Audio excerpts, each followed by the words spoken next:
Sills! Happy Tuesday to you. Man, again, like a broken record here, sports world leads the news. It's always feel good, too. By the way, last night, watching LeBron James play the way he did at 38, tell you what, a lot of respect for that guy. You know why? I may not like LeBron James and a lot of things he does when it comes to how he conducts himself and outlook. And what I mean by that is this, telling us about our politics and then working with the Chinese government and all that. And I'm not going to go knee deep into this. I'm not starting the show off like that. But watching him play last night, ton of respect for him. He has been an absolute model for the NBA. Never been in trouble. He's carried the torch. And as a guy who carries the torch for a particular league, it's important. And maybe that's one of the things that John Morant doesn't get. LeBron James just can't do and wave guns and do whatever. He's the face of the NBA, and he's been the face of the NBA for 20 years. He's carried that mantle pretty damn good, I got to tell you. And I watched him play his ass off last night. He did. And you know what? Again, no victory in a loss, but he showed up. How many times you see people just not show up?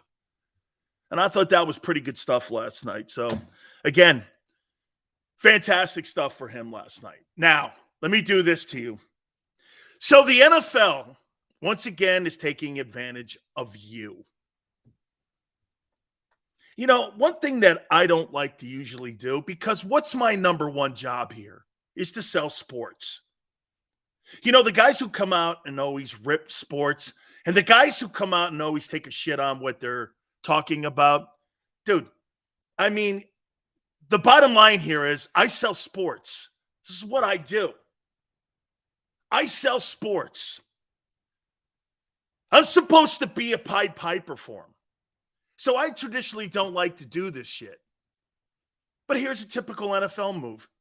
Do you actually think the NFL gives a shit if you show up to Lincoln Financial? You think Jeffrey Lurie cares that you show up to Lincoln Financial? You think he cares? On a scale of 1 to 10, what do you think he cares? By the way, he was one of the owners that voted to flex the schedule. Okay? What? You think your owner cares? He don't give a shit. I think the NFL would rather have you stay at home and watch games than go to Lincoln Financial. Their actions this week have proved that. Yesterday, it proved it. They'd rather have you home than go to a game. So you get to flex out the Thursday games. I'm not going to get into the particulars because I don't give a shit. Once again, it's a slap in the face of the fans. When you're putting out, and these owners think you guys have disposable income that you can eat a plane ticket or a hotel reservation. Imagine just being that rich that they don't give a shit and they're just like blind to the fact that you guys put money down maybe on a trip. Then you're not going to be able to go to it. You want to go to a particular place to watch a game. Maybe you've never been to a stadium. I think today's NFL owners make it harder to be fans of the team that they root for. Ticket prices are through the roof. Those obnoxious PSLs. Wait a minute. I got to stand in line to hopefully buy season tickets. And I got to pay 10 grand to do that. So you double dip your fans. Now you take a shit on them. And again, you're telling me about player safety? There's not a person on the planet who... And did you even run this by the NFL Players Association? Or are you just doing it? Are you guys just doing it? I mean, to me, once again, just shows you that the National Football League doesn't care about their fan base. They just don't care about it. They've never cared. Well, no, it's not true. Till the TV money got this big and how big the TV money is now. They don't give a shit about you, man. They don't care if you show up to Lincoln Finance. Every owner should have vetoed that. All the tailgating parties. How about the Europe trips, too, that take home games away from places like Lincoln Financial and Arrowhead or the fans in Buffalo. You take all those great events away from the fans. You think those guys give a shit about that? Of course they don't. Care about moving the cash register. The players are not business partners in that league. Like the NBA, they are business partners. Just shows you right there, man. They would rather have you sit home, watch the game, gamble on the game, than go to Lincoln Financial. Those stadiums, you could theoretically play the NFL games in 5 stadiums across the country, have different times, and you could theoretically not have to have these billion-dollar stadiums for owners and creating their wealth. You really don't need to build 2 stadiums in California. You could play them all in one place, 2 places, 3 places in the country. You don't really need to do it. But that doesn't matter because what they do is they go to you guys and they ask you to increase their net wealth. Dude, what an absolute. And again, people will go, Sills, you're making a big deal out of the flex schedule? No, I'm making a big deal on how people don't give a shit about the working man in this country, and they don't care about how you guys don't have disposable income, and you make it harder to be a fan today. That's what I'm bitching at. That's what I'm bitching at. I don't even give a shit about it. Player safety. It's a ruse, man. These people don't care. Good afternoon, Neil. Appreciate it. All right. We got a ton of stuff on the schedule today. By the way, Randy Cross, we're going to talk a little 49ers football. 49ers!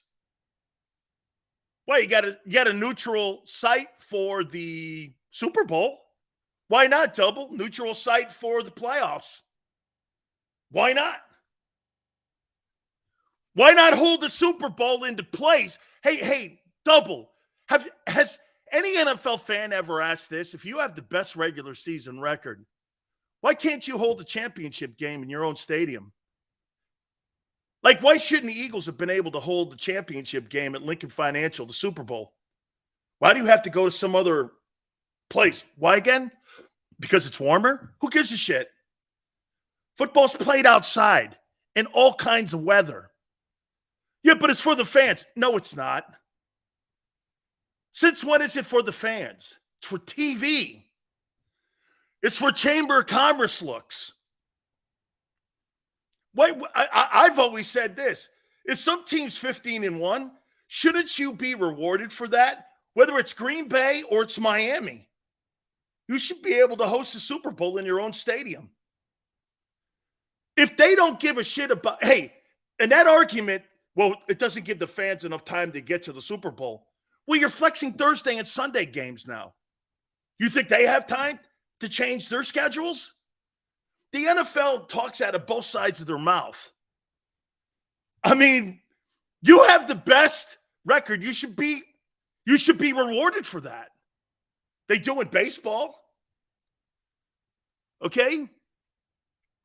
So we're going to talk to Randy Cross at 4:30, and we are working on Seth Joyner for hopefully 5:30.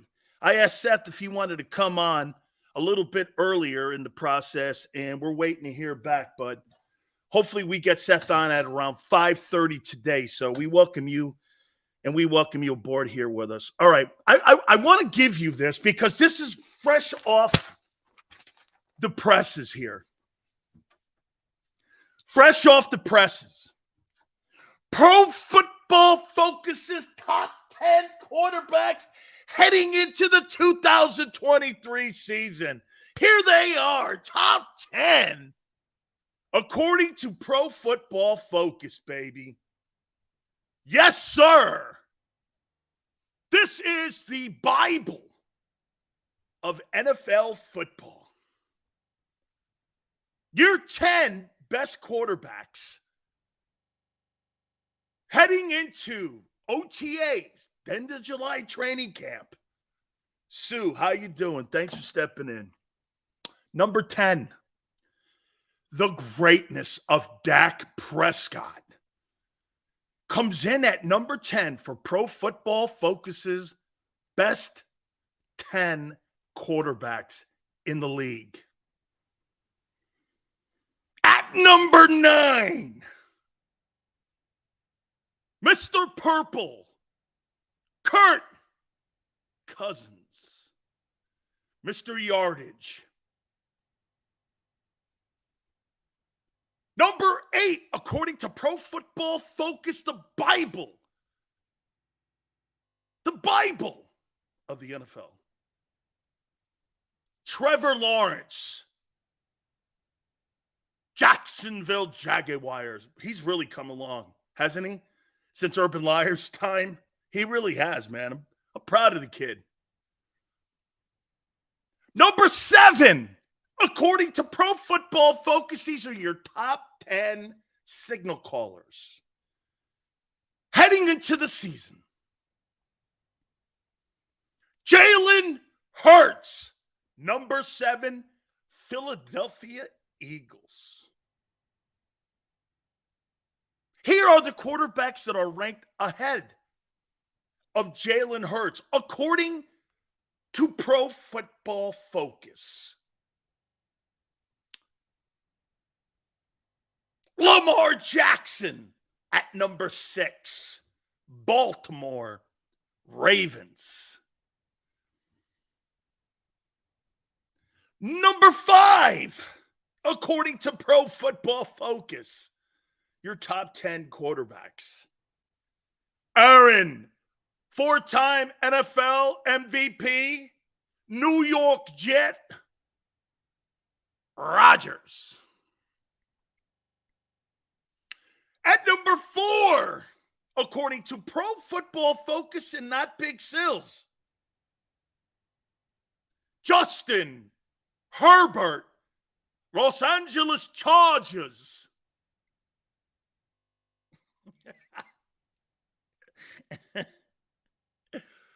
Number 3, according to Pro Football Focus, the St. Big Sills.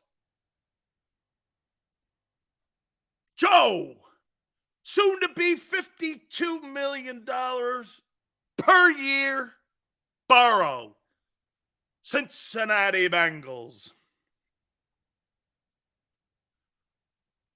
Number 2, the greatness of Wyoming Cowboys' own Josh, Bills Mafia, Allen. Number 2. And the man in Kansas City sits atop the 10 best quarterbacks, according to Pro Football Focus. Patrick Mahomes. Damn! Dude, it's pretty impressive, though. All kidding aside, your boy's in the top 10. It's insanity. He wasn't in the top 20 last year. Not for me, man. That year he came off that playoff game against the Buccaneers, I didn't think shit of him. You got him now 7 and rising? I think it's incredible. I don't think that's any disrespect. By the way, here's how you have to look at a list like this. Hurts is top 3. Nobody on the planet outside of Philadelphia is going to start a football team with Jalen Hurts if he doesn't have all the components around him. You're going to start it with Justin Herbert. But let me finish here how I read this. Okay? Jalen Hurts, his arrow is moving up. His arrow's moving up. Okay? And I think it's going to continue to move up. Lamar Jackson, you think that arrow is moving up or down? I think it's a big question mark. How about this? Would we not say that arrow for Lamar Jackson, this is a big year for him? Are you going to be healthy? And are you going to carry your Ravens to the playoffs? You got a lot of dudes to compete against in the AFC. You think his arrow's going up or down right now? I'm going to make a point to you, and I'm going to show you here. I think Lamar is what he is. This year will tell us everything we need. Right. I don't think that about Hurts yet. See, when I look at Jalen Hurts, I'm still not sure what I see in a good way. I don't think he's going to regress back to sucking. And not that he ever did, really. Okay, but I don't think he's going to regress backwards like he's going to walk backwards a ton. I don't believe that. And I like what Tone said. Hey, Lamar, you got to kind of up it a little bit here. So would we not go like this? Jalen could pass him. Aaron Rodgers. Hey, this guy's had a great career. He's a Hall of Famer. Nobody's debating that. But how good are you at 40? How far are you carrying the Jets? What do you think his meter's at now? You think that thing's moving up? Or do you think that thing's moving down? Or do you think it's kind of like what it is? Jalen could pass him. Imagine that. But he's 40. I don't think that's a diss on Aaron Rodgers. And it's true. Lamar's got weapons. You know what, though, Quizzy? He's had weapons in the past. Okay, I mean, I would say this about Aaron Rodgers. Could Jalen Hurts pass him this year? Yeah. 40-year-old guy. Comes off a down year. He's in a new environment. Who knows? Rodgers throws for 5,000. Could that be? He could do that too. Rodgers could skyrocket back up the list. I don't, but here again, his needle, I don't know where it is. Same with Lamar. Same with Rodgers. Miguel, pretty damn cool of you. Dan, you're a guy who talks about production. So tell me why Herbert is above Hurts. I'll get there. When Hurts is taking his team to back-to-back playoff appearances, I know Herbert can sling it, but he's let his team down in the playoff game. He let his team down in the playoff game. Miguel? Yes. Yes. The reason that these guys are ranked ahead of Jalen is because they're not taking team accomplishments into play here. They're looking at individual skill set. You guys are adding the Super Bowl appearance. Okay? That's a team accomplishment. I keep telling you guys that. And is that important? I think it is. I think that is. I do. But it's got to be important when you put that same critique on someone else. If Jimmy Garoppolo, who is 49-19, and he takes his team to NFC title games and a Super Bowl, you can't turn around and go, well, he sucks. That's not true. Actually, he beat you 2 years ago, Garoppolo. So when you make that comment, you have to go by skill set. And that's when you guys go, well, Jalen's a better quarterback than Jimmy G. Well, now you're talking about skill. You can't wobble the conversation and add it when you feel like it. And many of you do. So, I think this sheet right here, this Pro Football Focus, is looking at it on skill. They think those 6 quarterbacks are more skilled than Jalen. That's the only way you can look at it, because how many quarterbacks have gone to Super Bowls on this list? Mahomes, Burrow, Rodgers, Hurts. 4 of the 10 guys on this list have gone to Super Bowls. And 1, 2 have won. This is a list of skill, not of team accomplishments. That's how they're evaluating this. They think Justin Herbert is more talented than Jalen Hurts as a quarterback. He is. Again, that conversation goes deeper, though, because Jalen, here, watch this. Justin Herbert is a more skilled quarterback throwing the ball than Jalen Hurts is, and it's not close.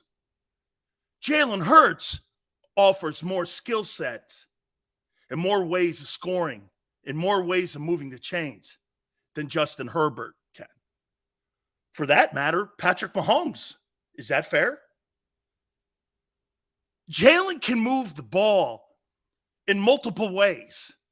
Mahomes can't. Mahomes can't. Burrow can't.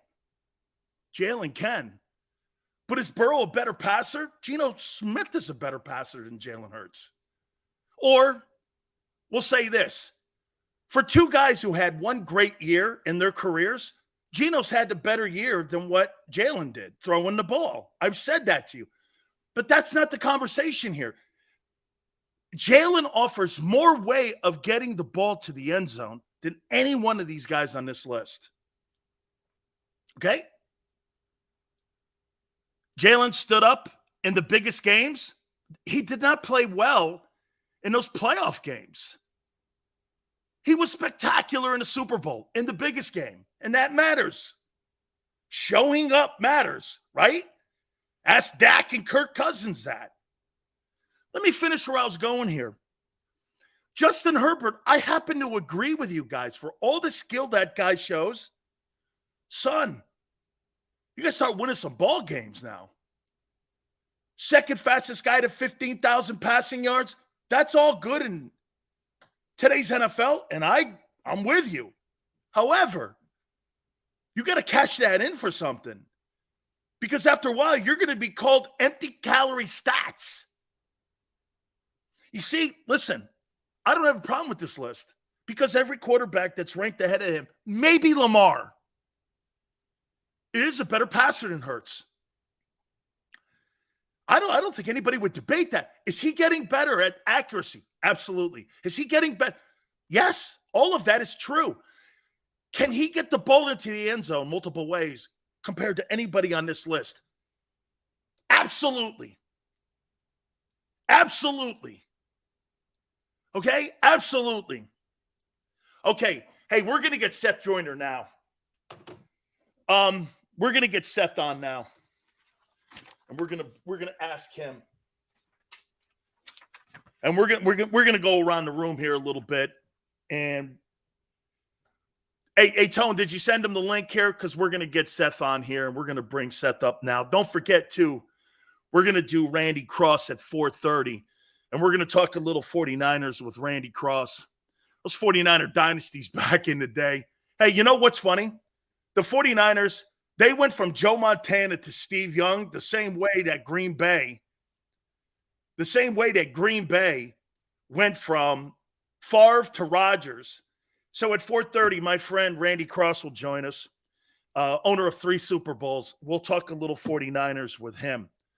I'll tell you something. This Pro Football Focus, before we bring Seth on, I want to show you one more time. Is Mahomes a better passer than Hurts? Yes. Is Allen? Yes. Is Burrow? Yes. Is Herbert? Yes. But Jalen is a one-of. He's unique. He can get the ball in the end zone multiple ways. Not one guy on this Pro Football Focus list can do what Hurts does, except maybe Lamar Jackson. And this is the trend of the NFL. Bruce Arians is going to join us tomorrow. These dual threat guys are here to stay. And Hurts is probably the best dual threat quarterback I've ever seen. Let's start the conversation off there with Seth Joyner here, and he joins us now. Seth, I appreciate you coming aboard. Thank you so much, Seth. Hey, let's see if we can bring him up here now.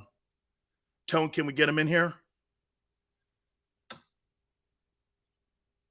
see if we can get him up here.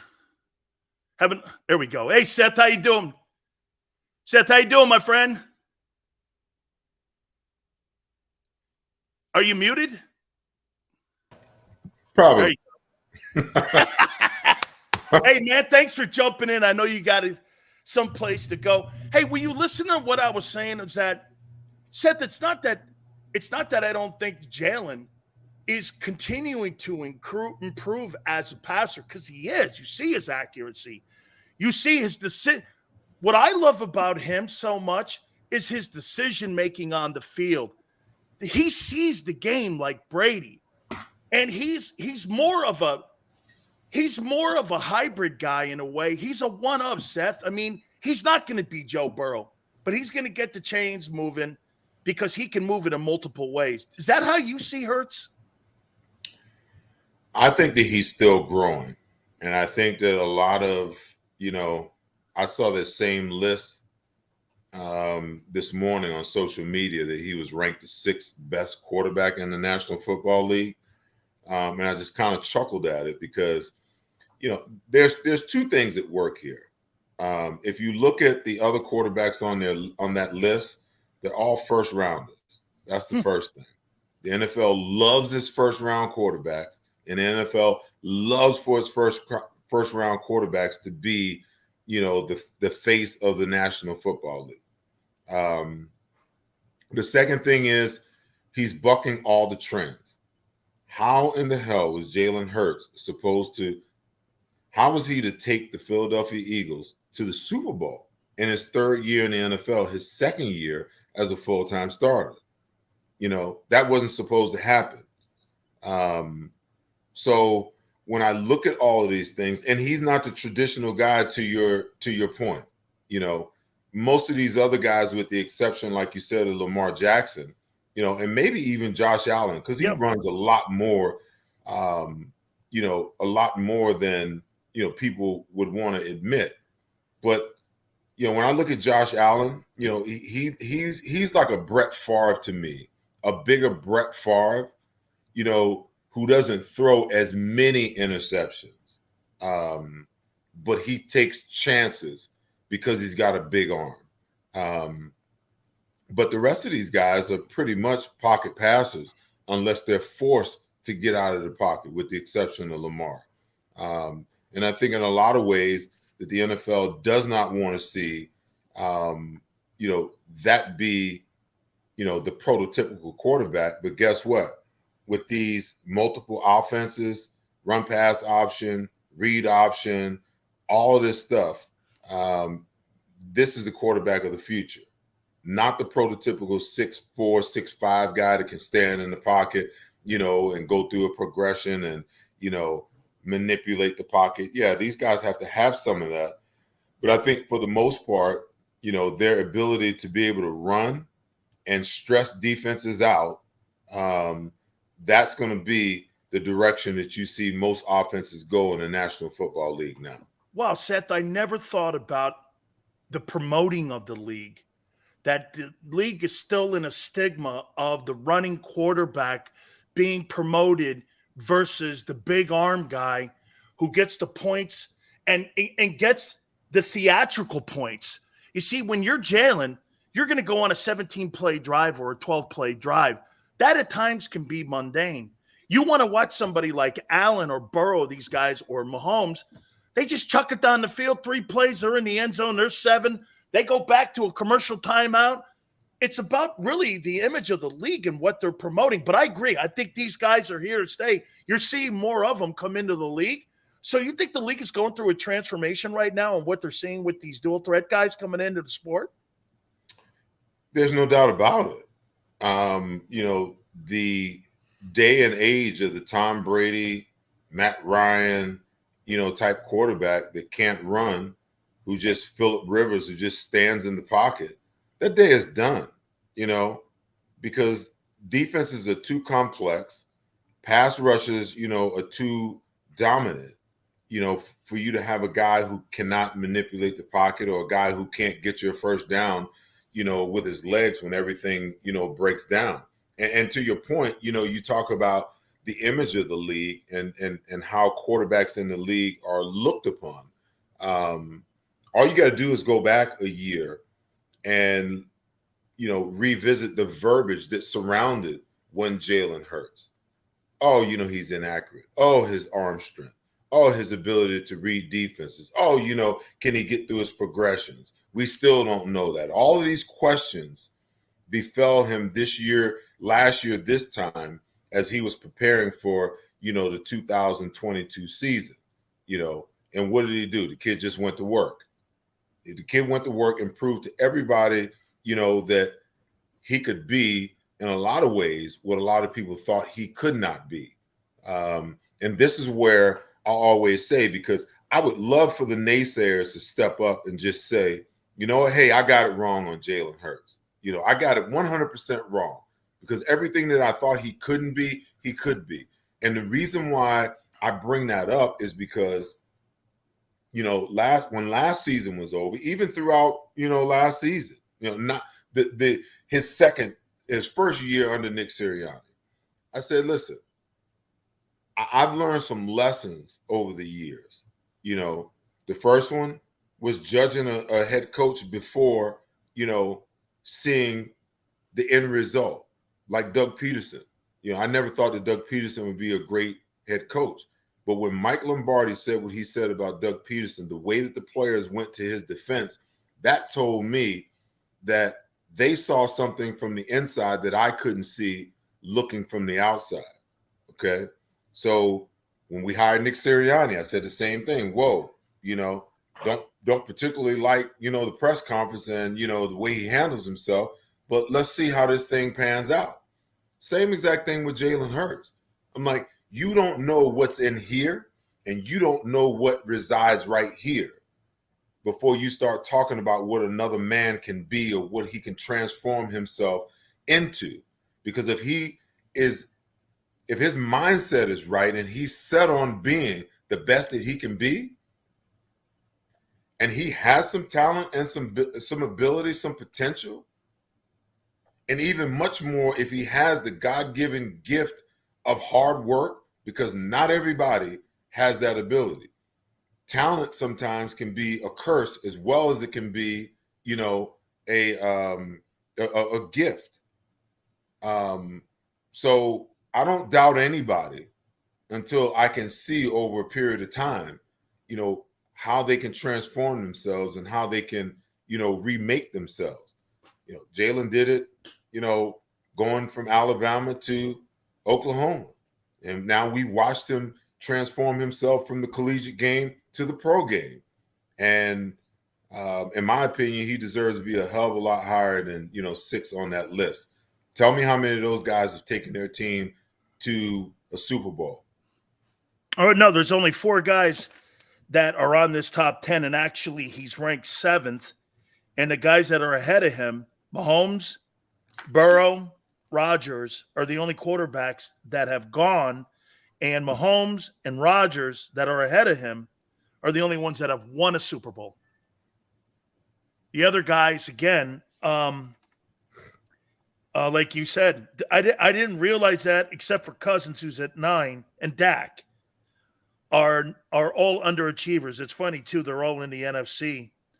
All the NFC quarterbacks are all underachievers when you look at the guys that are high on that list. Dak was a 4th or 5th rounder. Cousins was a 4th or 5th rounder. And Jalen was a 2nd rounder. The AFC has all the guys that are in the top, that were all top draft choices there. I got to ask you something, Seth. And I want to, have a conversation here because I think you're the only one that, outside of me, really, that could have this.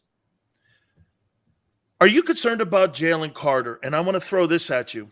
Someone asked me the other day, was Jerome lazy? I was like, I wouldn't say lazy, but what I would say is he would take plays off, and we had to remind him at times.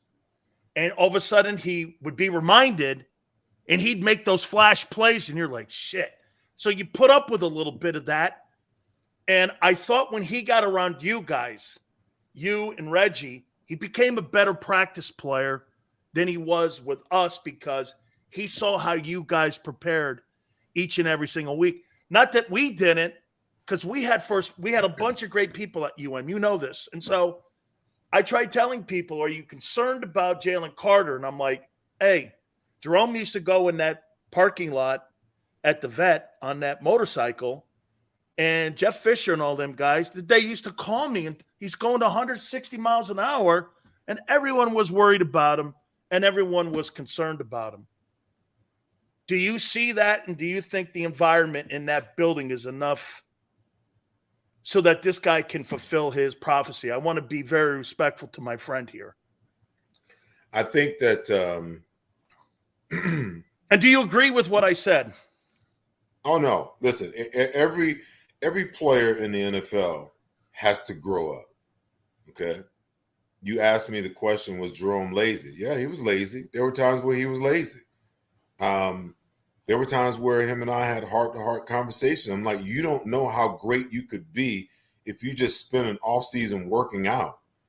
I said, I will come to Brooksville, or you can come to El Paso, Texas, and work out with me. I will go through it with you. I said, but if you get yourself in tip-top shape, as great as you are right now, they're not going to be able to touch you. Unfortunately, he had just got to a point where, it wasn't going in one ear and out the other. It Yeah, was he going saw the in. light. Yeah. It was that off season. We were having conversations. That off season, Otho Davis actually sent me, a video of him biking and training, and unfortunately, on June 25th, we lost him. But when you talk about Jalen Carter has to go through that same growth spurt, from a psychological and a mental standpoint. It's hard for, I talked about talent, talent can either be a blessing or it can be a curse. For the guy who relies only on his talent, it's a curse. Because when you get to this level, when you get to the level of the best, talent is not enough. Talent can get you there, but your hard work will keep you there. And it's hard for people who are supremely talented to realize that they need to work hard because they're just better than everybody else naturally. It was different for me because, I wasn't, this great talent. So I knew I had to work my ass off to get to where I wanted to get to. So it was different for me. I spent, I was in the classroom watching film to 7, 8 o'clock at night during the week when everybody else was out of the building by 4 o'clock in the afternoon. I did extra, work on the field when I felt like I needed it. I even got home at night after dinner and would study till 10:30, 11, 12 o'clock at night, because I knew I needed the upper hand because I just couldn't beat everybody that I lined up against, because I was supremely more talented than they were. So for the person who realizes that hard work is necessary, talent's a blessing because you just got to put in the work. For the person who doesn't get that, it's tough. You would hope for Jalen Carter that what he went through a couple of days after the national championship was, a life-changing experience for him. Because I would submit to you or surmise to you that the reason why his pro day was so crappy is because of all the things that he had to go through leading up to it. Football is probably the last thing on his mind. You get subpoenaed, so you miss a day of the combine. And then you got all of this stuff that's swirling around you and everyone's talking about you and everyone's talking about, what you don't deserve, and then you got to go out, and perform for the scouts again. So hopefully the impact of that, I think what people forget is that his friend died, that a colleague died, and he had to deal with the reality of that. It wasn't his fault that they died. It was his fault that they were doing what they were doing. And it was just as much theirs, God rest their souls, as it was his. How many of us have done dumb things, stupid things, 18, 19, 20, 21, 22 years old. And just by God's grace and mercy, I'm sitting here talking to you right now, Dan, or you're sitting here talking to me. Me and Jerome used to race out front of the Miami. Hey, and someone asked me this, Seth. They go, did you and Jerome ever race out front of Miami? I go, yeah, he'd be in his Grand National. I would be in a Corvette. We would race. The cops would come. And just by the grace of God of what you're saying, nothing fortunately happened. Mm-hmm. But at the end of the day, someone would go like this. A cop came over or said something. And if I was Jalen Carter, I would lie too. Because you're in a position where you know that you're doing something stupid and it comes and you start to realize that you could be looked at in a different light Anybody in their right mind who's going to be the 9th pick in the draft, like Jerome was, is going to lie. My problem with the whole thing would be his decision making. As long as he doesn't do the same shit over, Seth, and put himself in that position, to me, like you said, we all make dumb mistakes. But what I don't want is a reckless dude on my team. That's something I can't have, because that means I can't count on you. And if he learns from all this, and I think the environment's in the room. Tracy recruited him. Jordan Davis is there. He's got people he played with. They interviewed the defensive coordinator for the DC job that the Eagles did. So they've done all their due diligence. I personally think that the media guy who asked him that dumb question and said something like, hey, I don't really feel that you're really sorry, he's just got to watch himself, because the media in Philadelphia is going to set him up. Yeah, can I address that? They set him up, Seth. When someone is in a position of knowing what's in your heart and what's in your mind, only then can they judge the level of contrition that you have. This whole contrition thing chaps my freaking ass, if you will, because you know what? You don't get to look at me and tell me what I feel. I don't care who you are. You don't get to look at me and say, oh, you don't look like you're all that sorry. Excuse me, but fuck you. How about that? Okay? Because you don't know the pain that I go through every night when I see two people that mean something to me die in front of my own eyes. Okay? The question almost makes it seem like, because he's the one that lived and the other two died, it's his fault that they died. I just don't, the contrition thing really, really bothers me. Okay? Who died and made you God?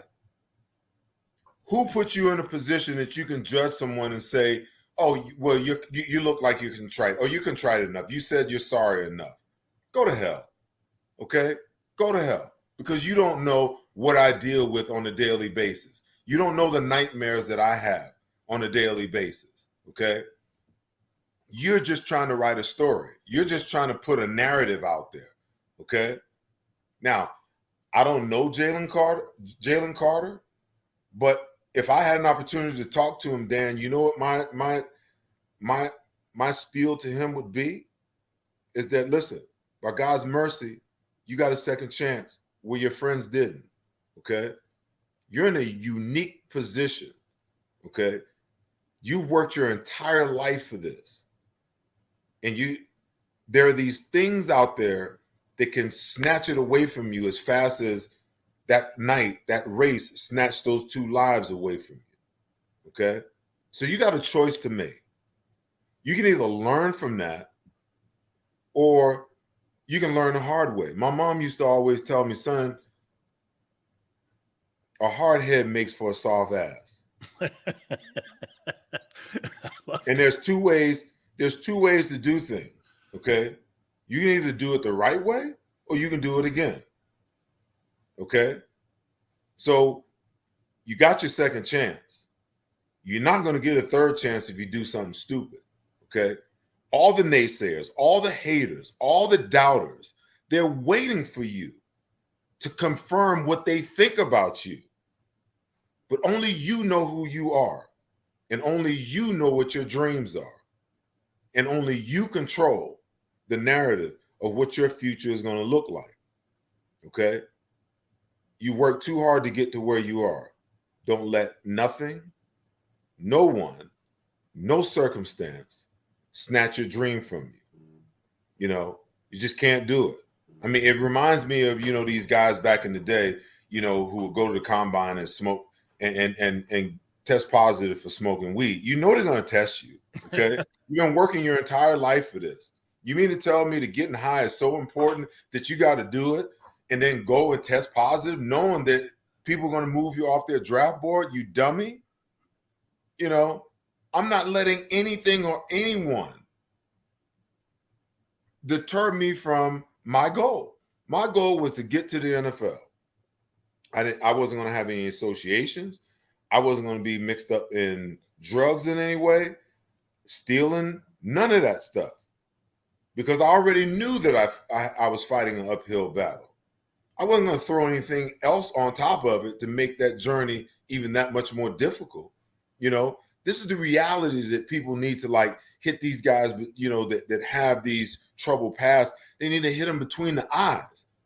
What else are you going to do in your lifetime that's going to allow you to change the dynamic of your family economically and for you to accomplish what you want to accomplish than what you're doing right now? So nothing's more important than that.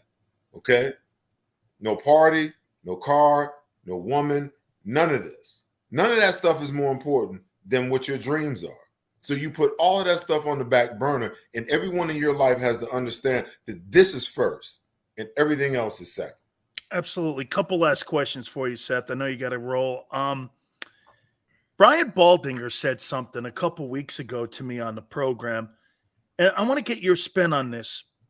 It's funny that Jordan Davis came into the Eagles out of shape. And it's also funny that Jalen Carter was out of shape for the combines and for his pro day. And this is what Baldy said. He was like, that's a funny program. These guys do so much rotating and so much in and out and they get such big leads. And because you got a deal now, Seth, with Nil and with the transfer portal at Georgia, guys are in and out. You got a promise nowadays, not like when you and I played, you're going to play all 70 plays. No one's coming in for your ass. The programs today, those big ones like Bama and Georgia, you got to rotate a shitload of guys. And his opinion is this. Those guys aren't NFL conditioned when they come into the NFL because they don't play game reps. They don't play 70 plays. That's why you don't see a lot of production. Like Jordan Davis had 9 sacks in 43 games at Georgia. And I'm like, man, that's not a lot of production. I look at Carter's stats. I see the skill. Great hands, great feet, controls the middle, does all the things. Then I watch him. I go, this is not a character thing. This is more, is it an indictment on the program that, they have so many great players there, Seth, and that rotating, these Georgia guys, man, maybe they're just not in shape when they come into the game. Can Baldy be onto something here with that? They're just not in game. They don't do enough game reps. I don't know that I agree with that 100% because, what you see on the college level is now what you're witnessing on the pro level. Like when I played, I wasn't giving up any of my reps. Don't send somebody in because I look like I'm tired, okay? Don't send somebody in because, you got a monitor on me that tells you that, my oxygen levels are, a little lower than where they need to be. No, I'm the starting linebacker and I'm going to start and play every damn play. I'm not giving any of my reps to anybody else. The dynamics are different now, okay? They're trying to make sure they can keep people fresh, for one. Secondly, they've got these players, on a percentage or a pitch count. They analytically, they feel like when players get to a certain amount of plays, that the risk of injuries go up exponentially. Like the Eagles. The Eagles you'll never, very, very rarely, maybe once a year, once every 2 years, will you see a running back supersede more than 18 carries in a game. Because I honestly believe that the Eagles, sports medicine people and sports science people believe that the minute that a running back gets above 18 carries, the probability of injury goes up exponentially. Okay? So it's no different in Georgia. They're doing the same thing. They just got so much talent that they can get away with it a lot more than a lot of other programs can. Now, do these guys, need to get in shape for the pro level? Absolutely. None of us came into the pro game in shape for the pro game. We all felt it, right, Seth? If you played college ball and a lot of it, like week 12, 13, 14, you were like, because we net played past 11 games and 12 games back then. I was like this in week 13 or 14. Holy shit, man. There's 4 more of these things. Well, hey, listen, for me, it was just, we conditioned too. You Yeah, know, yeah. it wasn't like, you 3 a know, days, 2 a days. it wasn't like you didn't, you know, you weren't prepared. That's why, you know, on the Buddy, we always got off to a 2-4 record, a 1-3 record, because, you know, we just he beat the hell out of us, you know, in training camp, and we conditioned almost every day after training camp. But by the time we got past week 4 or 5 and we, you know, caught our second win, now we were in shape, and, you know, you could play a complete game and not have to worry about it. There's a distinct difference between, you know, the level of conditioning that you have to have as a professional player and the level of conditioning that you have to have as a collegiate player. It's just factual. You know, the game is faster, the game is more powerful, the game is more violent. You know, all of those things, you know, come into it. And now with these wide open offenses, you know, you're playing more plays. You know, back in my day, if you played like 65 plays, that was a lot of plays. A lot of plays. You know, now, you know, under 70, you know, that's an anomaly. You know, they're like 70 and above. So, I mean, you think about these long drives. You get a guy, and as smart as coordinators are, they say, okay, we got him on the field. You know, we're not even going to change personnel. We're going to go hurry up so we can keep those guys that are in the game, that are like, got their hands on their knees and, you know, can't even, you know, their tongue is stuck to the roof of their mouth. We're going to keep them right down the field and wear them down even more, you know. And a lot of times they force the defense to call a timeout just so they can rotate and get some new guys in and get those guys some oxygen. But it's like I always say, if you don't work hard and you don't practice hard, it's hard to play hard, you know.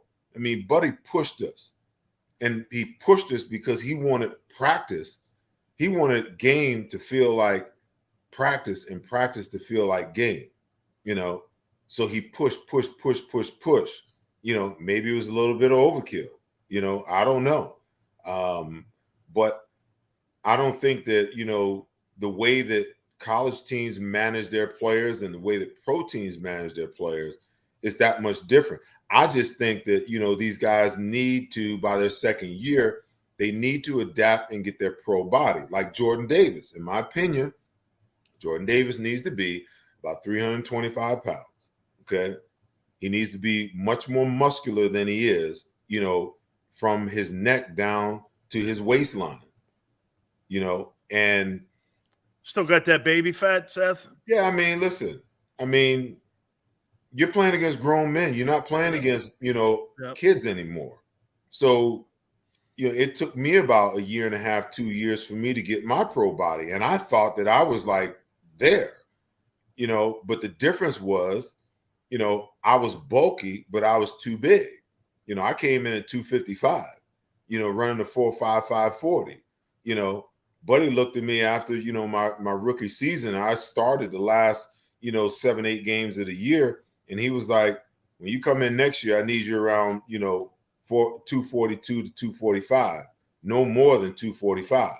You know, people don't understand, you know, that's a lot, you know, to lose 10 pounds. Oh, yeah. You know, when you're mostly muscle anyway, you know, but once I did that, it changed the complete dynamic of how I played the game, my conditioning for the game, and everything else. So to me, what's more important is I want to see these guys get their pro body.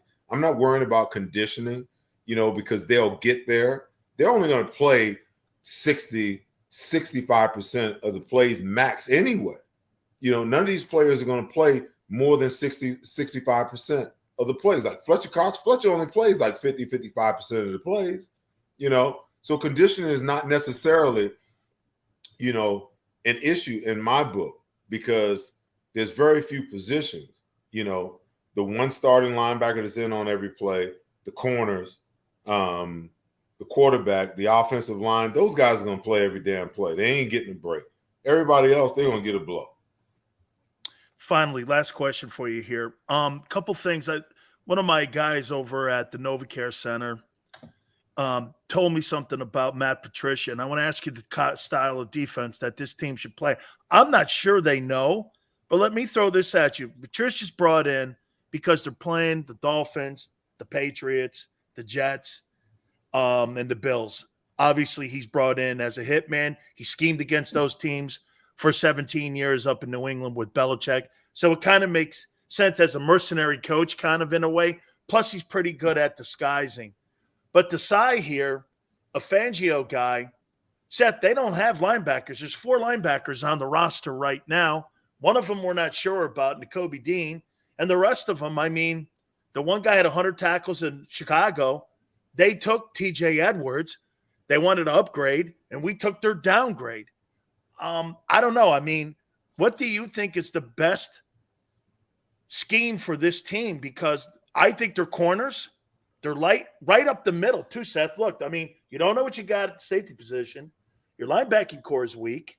You can't put Nakobe out. You can't put Nakobe inside on guards in a 34. Guys like Landon Dickerson will run him into the turf. You put him out wide. Do you put Nolan Smith out wide? Use some of that 4-3? Put the pieces on the chessboard for me here if you can, because it just seems that figuring out this Rubik's Cube is going to be quite the task this year. Well, I think, it's going to be interesting to see what it is that Sean decides to do. I think that the Eagles have got some major – I don't know that, you hire a guy because you're playing that division that he lived in, all of those years. To me, it's got to be a lot more there that he brings to the table than what he can tell you about the Bills, the Jets, and the Patriots. That's just my opinion. I'm more concerned and more interested to see, was Sean Desai selling us, wolf tickets? Was he telling us what we wanted to hear about the fan base in the city of Philadelphia, that, the team should embody, the attitude and, what the city is like? Because Philly is rough, tough, grungy, blue collar, get in You your ain't face. buying it. Well, I mean, that's not the type of defense that we've seen the last 2 years. Correct. So is there an adjustment? Is there a switch, that we're going to see? Vic Fangio, I would say this: Vic Fangio is not necessarily, a passive guy. He didn't run his defenses the way that Jonathan Gannon ran his defenses. Jonathan did not have the ability to disguise coverages, so they were pretty static, and that's easy for the elite quarterbacks of the NFL. You think they became too predictable? Oh, no doubt about it. I mean, when you line up and where you line up is where you finish up. You can't play in the National Football League like that. You can get away with that in college sometimes, and there may be some lower level quarterbacks in the National Football League that you can get away with that with. But for the most part, the elite level quarterbacks, they're going to get a pre-snap read, and you're beat before they even ask for the football. So they got to disguise some of the things that they do. I just still believe they need to be more aggressive. They're not going to have 70 sacks like they had last year. Those things are anomalies, just like Nick Foles had 27 touchdowns and, 2 interceptions way back. Those things are anomalies. You're not going to do that year after year. Now, they're going to be a good pass rushing football team. They should be. But 70 sacks, come on. No. I don't see that happening again, but so they're going to have to be a little more aggressive. When you say that, Seth, corners aggressive, linebacker blitzes, stunts on the perimeter, 5s and 7s, techniques, are you talking twists and stuff like that? Or are you talking multiple ways of being able to disguise blitzes and pressure? Is that what you're talking? I think all of it, Dan, because you know what? You want to make offensive coordinators have to prepare for a plethora of stuff. Like if you're an offensive coordinator preparing for Jonathan Gannon, you didn't lose much sleep during the week. You just didn't, because you knew what you were going to get. Coverage-wise, you're probably going to get one or two blitzes a game. That's it, okay? So that's easy. But I think it's just a combination of all of it. What really excites me is, about this defense is what you can do. And I agree. Let me stop for a second and I'll go forward. I agree. The overlooking of the linebacker position to me, is a massive mistake, because all teams are 4-2 front. And because you don't have four linebackers or three linebackers on the field, you better make sure that at least one of those guys that's playing linebacker in that 4-2 scheme is a downright, hellraiser. If you look at all the good defenses in the National Football League now, they all have at least one linebacker that's a playmaker, not a tackling machine, a playmaker and a tackling machine. Okay, so that's a deficiency that they're either going to have to address through competition, and somebody's going to step up and take the bull by the horns, be it Nakobe Dean or whoever it is. You figure out a way to protect him if he can't get off blocks and things of that nature, or you find it through competition throughout training camp, or that guy maybe not even in the building right now. You just never know. But when I look at the pieces that they have, what excites me is the diversity that you can have within, your defense. When you go to your 5-man front, like when the Eagles went to their 5-man front last year, you knew that anytime that they wanted to rush 4 and drop one out of that look, that it was going to be Hassan Reddick. Okay. Now you got a guy who's probably going to be a rotational player in Nolan Smith, that he can be that guy. Okay. Now think about it. Think about this NASCAR package. You got Hassan Reddick on one side, Nolan Smith on the other side. You kick BG down to tackle. You got Fletcher Cox and you got Jalen Carter. Okay. And now you got games that you can run out of that look. Okay. You got two missiles. You got two missiles on the perimeter that you can really utilize. I've been saying that the whole time, Seth, that I'd put the kid Smith because of the 4-3, and he's potentially a better tackler, and he's a better cover guy, more like a Parsons guy on the wide side of the field. And I would rush Reddick off the weak side and rush him that way, because he's a one-dimensional guy, Seth. He's not the greatest tackler. He's more of just get up there, go around the hula hoop. Yeah, but you got so many different things you can do, Dan. Okay, let's say, so the Eagles last year, they couldn't stop anybody in their 4-man front, so they had to pretty much live in a 5-man front.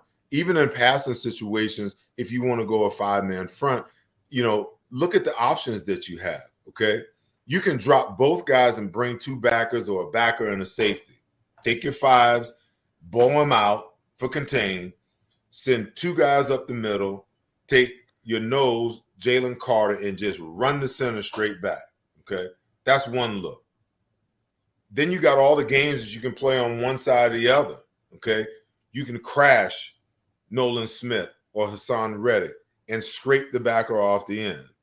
I mean, there are so many. I mean, when they picked him, I got a pen and a paper and I sat down and I just started drawing up five-man games and the things that they can do. You think they got more athletic, Seth? Oh, of course they did, man.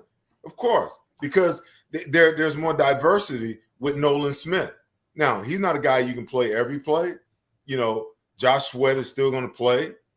He's still going to be the starter. Graham. And then you got BG, who's probably going to get, his 35 to 40% of the plays.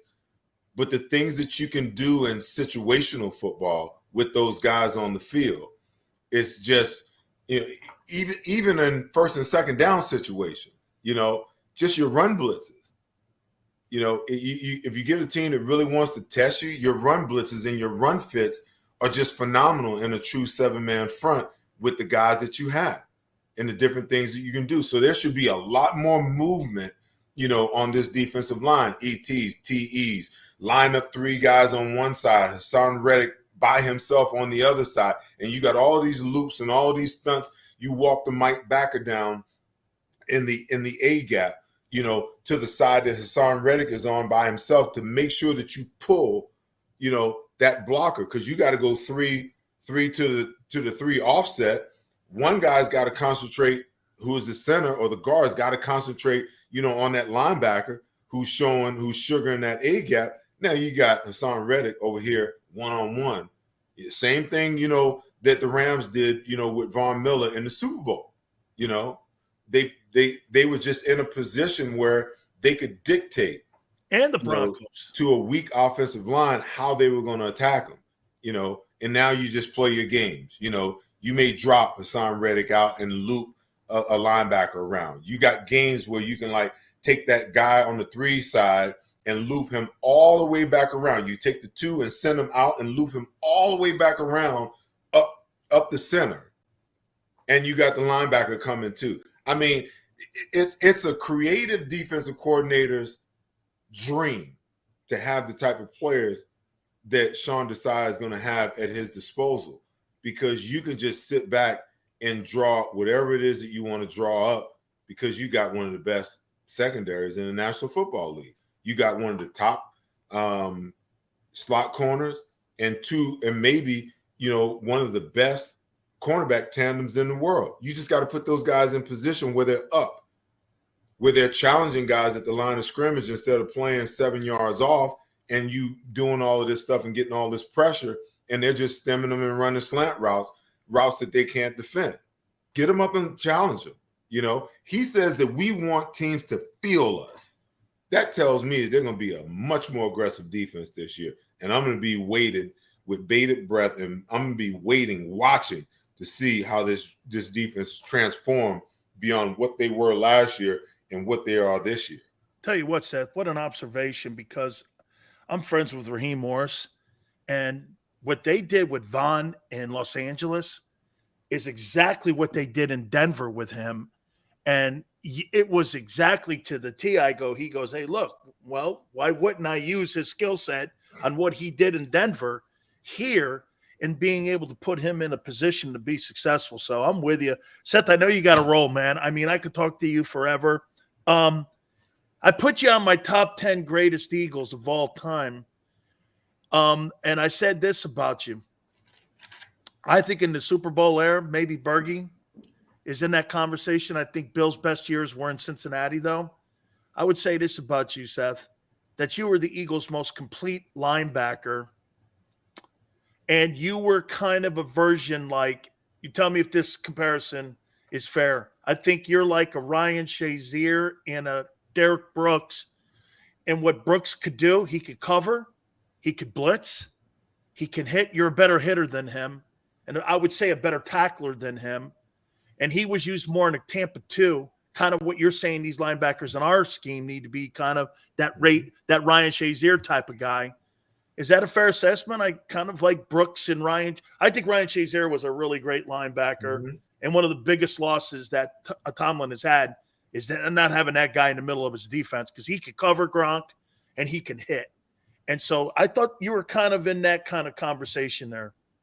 I think the loss of Ryan Shazier destroyed their Super Bowl chances. Absolutely. I think he was a bigger loss than Le'Veon Bell mm-hmm. and even AB, because he was the Gronk killer. He gets on that scene, and when they lost him, the Steelers were never the same, and they've never been the same. Finding a guy like you, Seth, and Derek Brooks in today's NFL, dude, you don't have these multiple guys that could – see, like for you, if you thought you had a cover guy, you could probably take a deeper drop. But because of your speed and you're not having a false step, you're going to slam into that hole, man.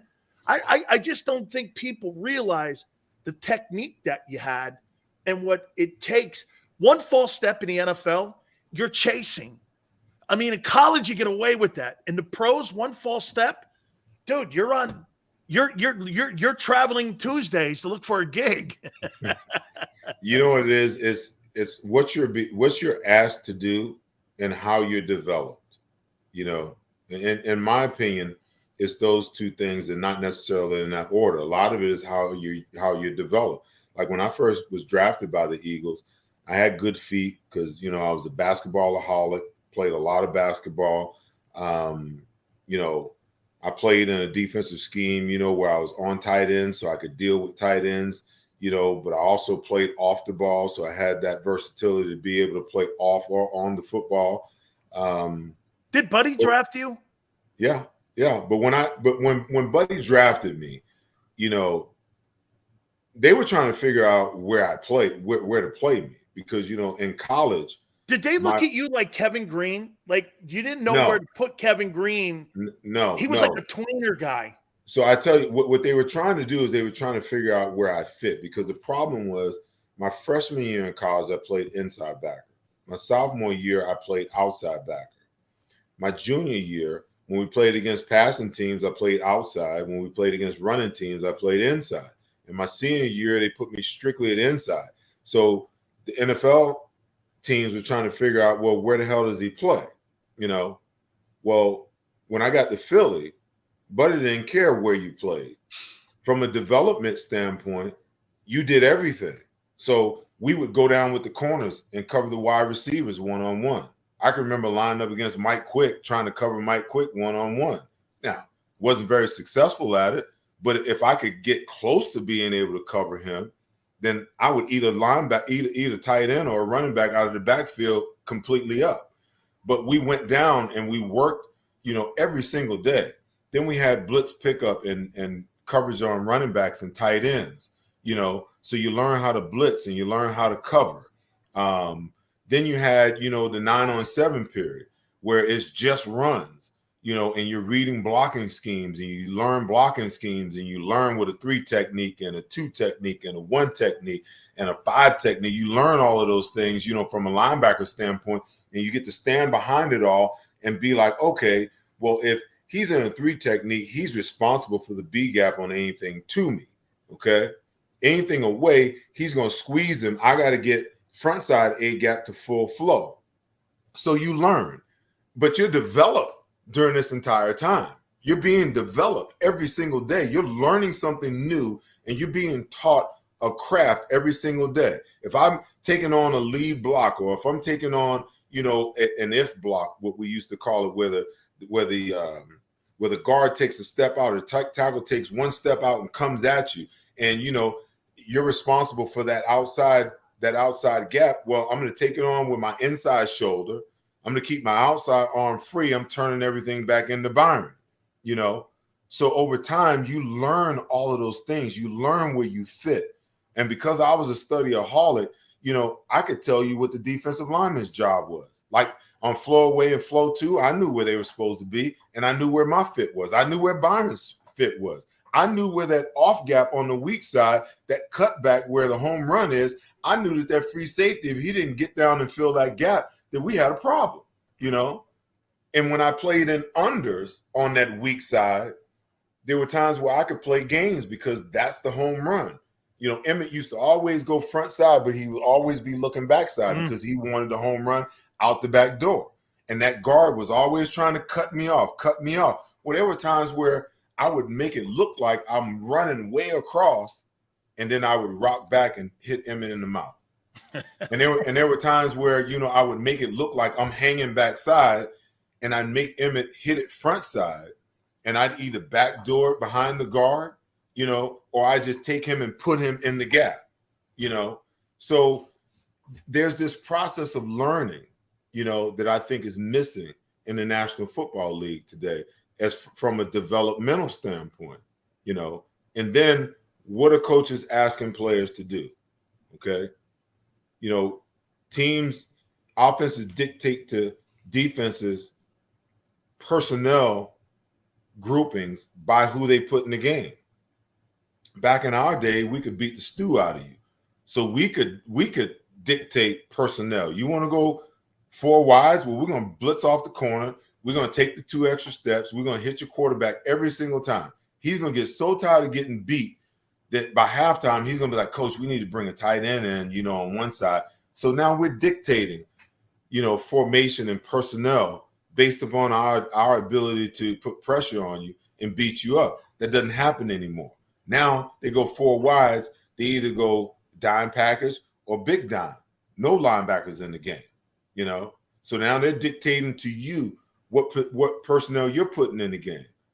I never came out of the game, ever. If we were in nickel, dime, every sub package we had, Dan, I was in the game, because over the years, the coaching staff developed me in a way where if there was only one running back on the field, guess who had him? I knew I had him. If you want to go 4 wides in the tight end, go ahead. I'll get over here on the tight end. Well, it's all good. There was times where I had to cover wide receivers. I remember for the first time we played cover 7, man coverage against the Washington Redskins back in the day, as they were formerly known. I was on the weak side, and they went, 3 wides. We had man coverage on. Well, the three linebackers are responsible for the tight end and the 2 backs. Well, they only got 1 back. So guess who's got to get out there on that slot guy? Right here, I come to the sideline. I'm like, Coach, they had 3 wide receivers in the game. We were going to cover 7. Get your ass out there and jam him and run with it. Man, you were just born just a tad bit too young because if they're paying Roquan Smith $25 million, dude, I don't know how. Let me see. Jerome would have got 25. You give Devon Hargrave 20, he gets 25. Reggie's getting 50. You're getting 20. Shit, Waters is out of the game because he's going to be a Burfict candidate. Hopkins, they're going to question his ass, but he's going to make money. Eric Allen is going to make $25 million. Bro, man, that defense alone is $200 million. But I'll tell you this, knowing what I know about the game that we played and the game that these guys play today, just from a pure football standpoint, I wouldn't change a thing. I wouldn't want to play. The only reason I would want to play in today's game is because of the money. Money. Right. Other than that, because I'm telling you right now, if you take my statistics, take my career statistics, you can take a linebacker now. If he played 15 years, he'll never, ever, ever come close to the kind of numbers that I put up over my 13 years. I'm working on this, Seth, and Dan, it won't happen. It's an impossibility. No. I'll tell you why. Jared Bell, Jason Cole, the guy in Dallas. I got 7 others, and I went like this. I go, so you put Ken Riley in after 20 some odd years.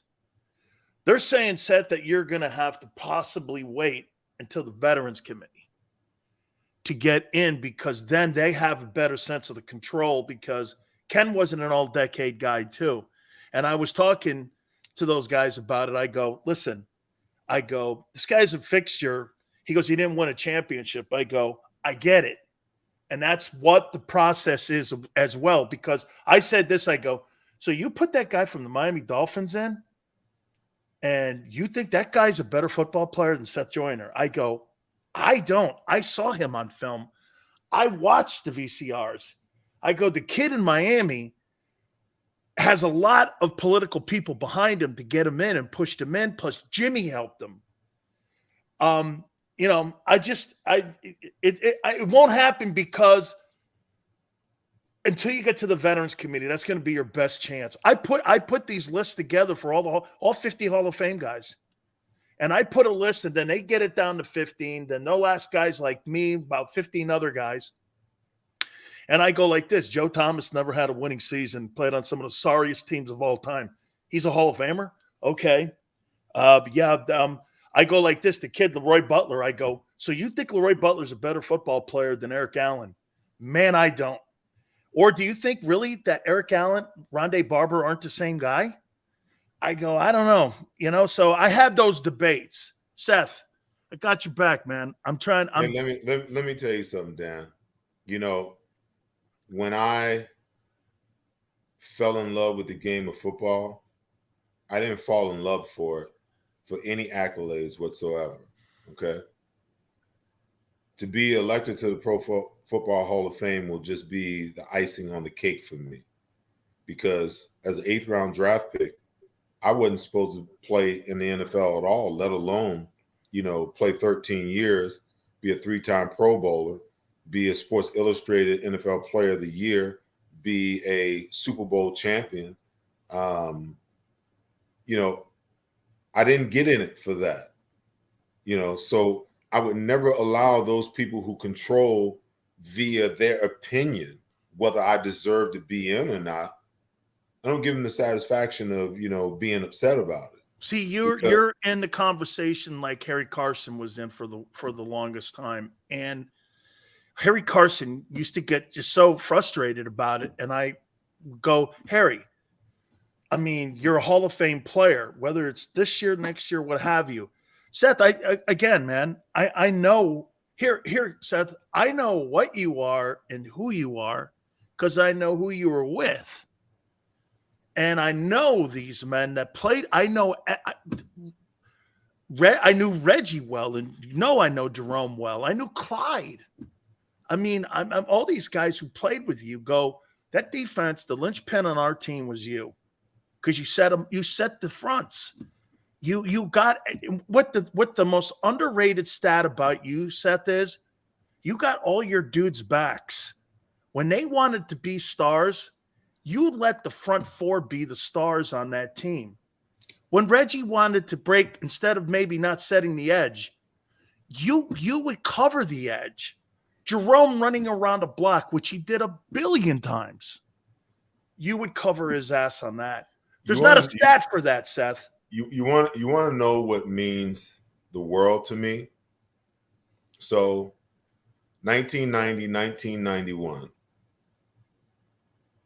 we had arguably the best defense in the National Football League. One of the truly greats of all time. Okay.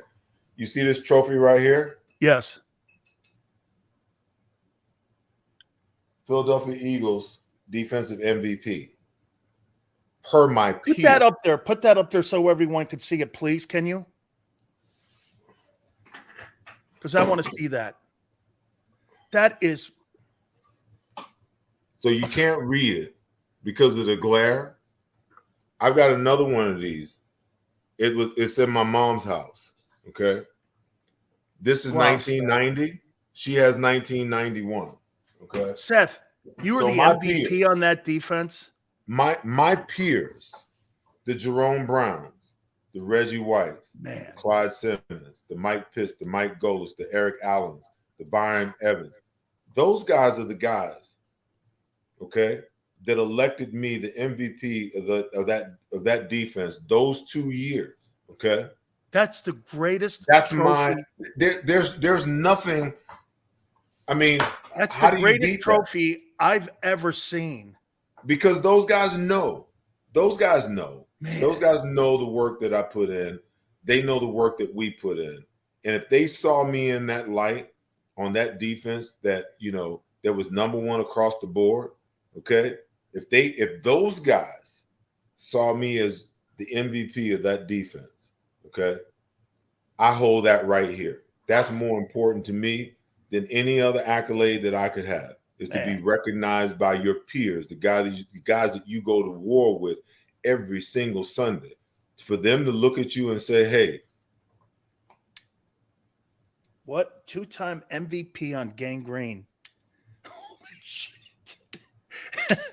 Hey, Seth, hey, look, I got to take a time out on that one. I want to, Seth, man, that is one of the coolest things I have found out about you. A 2-time MVP on Gangrene, on Buddy Ryan's Gangrene, is one of the greatest things I've ever seen in my life. Seth, thank you so much for doing this, brother. I really appreciate it. Thank you so much, man. You got it, my man. Take care. You got it. Seth Joyner. All right. Wow. Please hit the like button. Randy Cross will join us next, the owner of 3 Super Bowls. Keep it here on the National Football Show.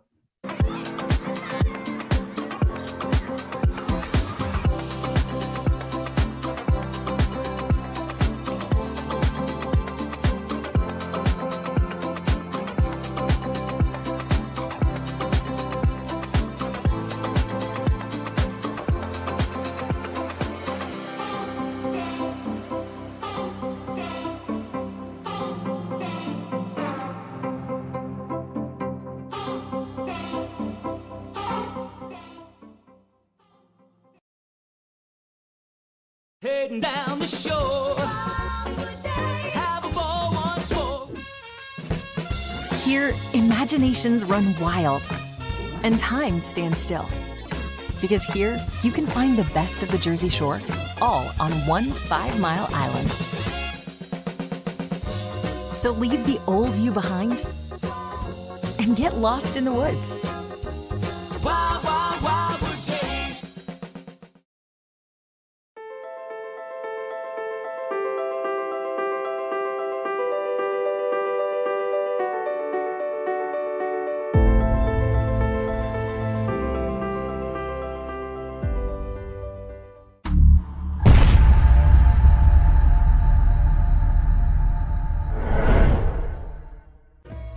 and save in southeastern PA and Delaware with Colony Pools this football season, and let the experts close your pool with a custom Merlin safety cover in green for the birds. And if you join our Winter Watch team, we'll give you another 20% off, and Colony Pools will handle it all.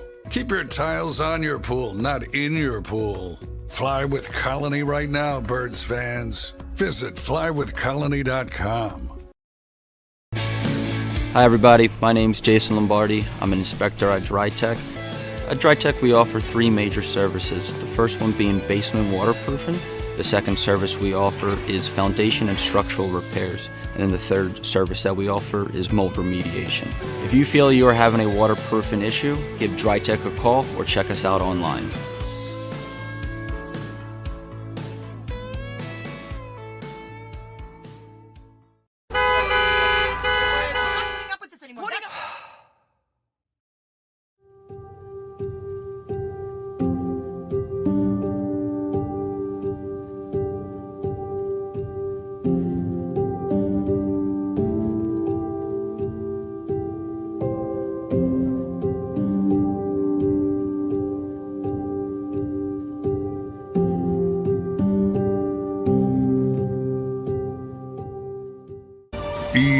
EAGLES, Eagles.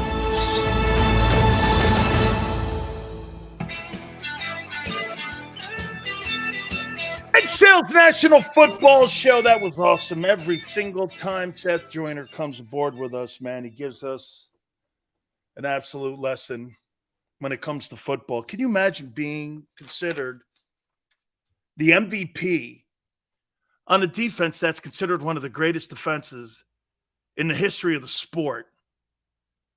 Okay? How in the world? You got Reggie White, Jerome Brown, Eric Allen, Wes Hopkins, Andre Waters, all those players, Clyde Christian. I mean, all them great players. And he's the MVP. How about that, Tone? You name, and he's a 2-time MVP on Gang Green. Dude, it's one thing. I mean, I do completely agree with him. He did so many little things to make all the guys around him great. Mac, appreciate you coming aboard. Seth Joyner was spectacular. He was unbelievable. Okay? Unbelievable. By the way, we're going to have Randy Cross join us. We're going to talk a little 49er football, and we'll get his thoughts. Hey, by the way, real quick before we move on here, I want to throw a stat at you here. You know how sometimes I kick the shit out of Howie when it comes to his draft since 2000? And really over the last couple of years that they've gotten a lot better, especially since he's gotten out of the broom closet. You want to hear a stat? A.J. Brown is the only player that's on the offense right now, okay? Or I should say that was in the Super Bowl, that wasn't drafted by the Eagles. Let me say that stat again. A.J. Brown was the only player in the Super Bowl that was on the offense that wasn't drafted by the Eagles. That's crazy. Absolutely crazy great. And you know what? That shows you when you're talking about the great organizations, when you're talking, and I agree, Neil. The great ones, they do a great job when it comes to drafting, setting the tone, and putting a foundation in your organization. I thought that was one of the most incredible statistics that you could look. The defense is a bunch of mercenaries. I get it. In today's NFL, you've got to have great offenses.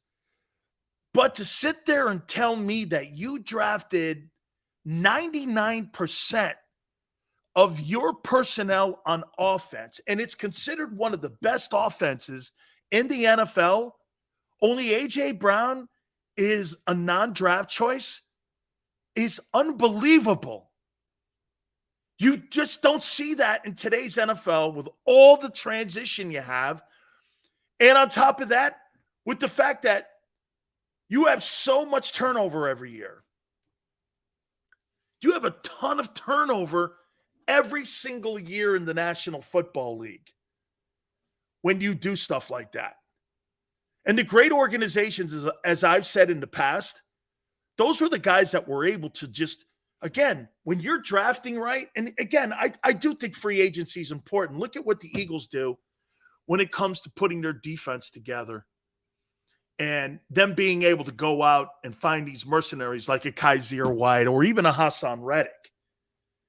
Okay? I mean, I think that's one of the most incredible stats that you can have when it comes to building your football team. That's a really good testament to your front office. Look, I think Jordan Mailata is going to be an absolute superstar in the NFL. I really do. I think this kid, Landon Dickerson, is already on his way. You got Jason Kelce as one of the best centers in the history of the sport. And, hey, Tone, are we there with Randy now? Is he ready to go, or is he connected yet? Just want to double check there because it's if we're able to get him on. Let me see if we're ready to rock with him right now. Okay. Okay, very cool. So we're working on the video right now, seeing if we can get it connected here. And we'll talk to Randy and get some. Again, look, I think we all agree.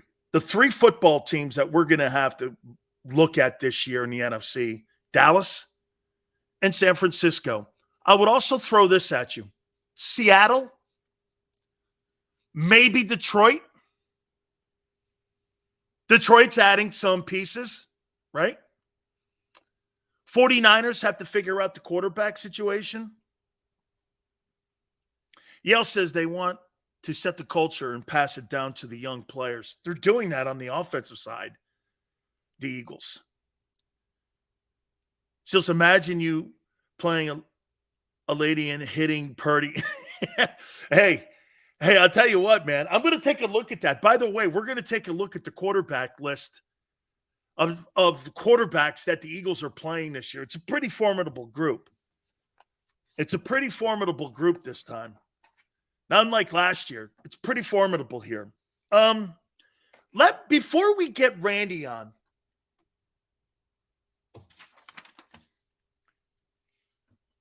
this is just a question.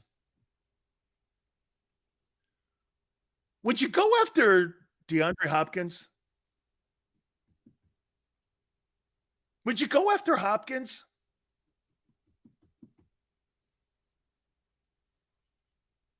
Would you go after him? $19.4 million this year. Hold on. A $30 million cap hit.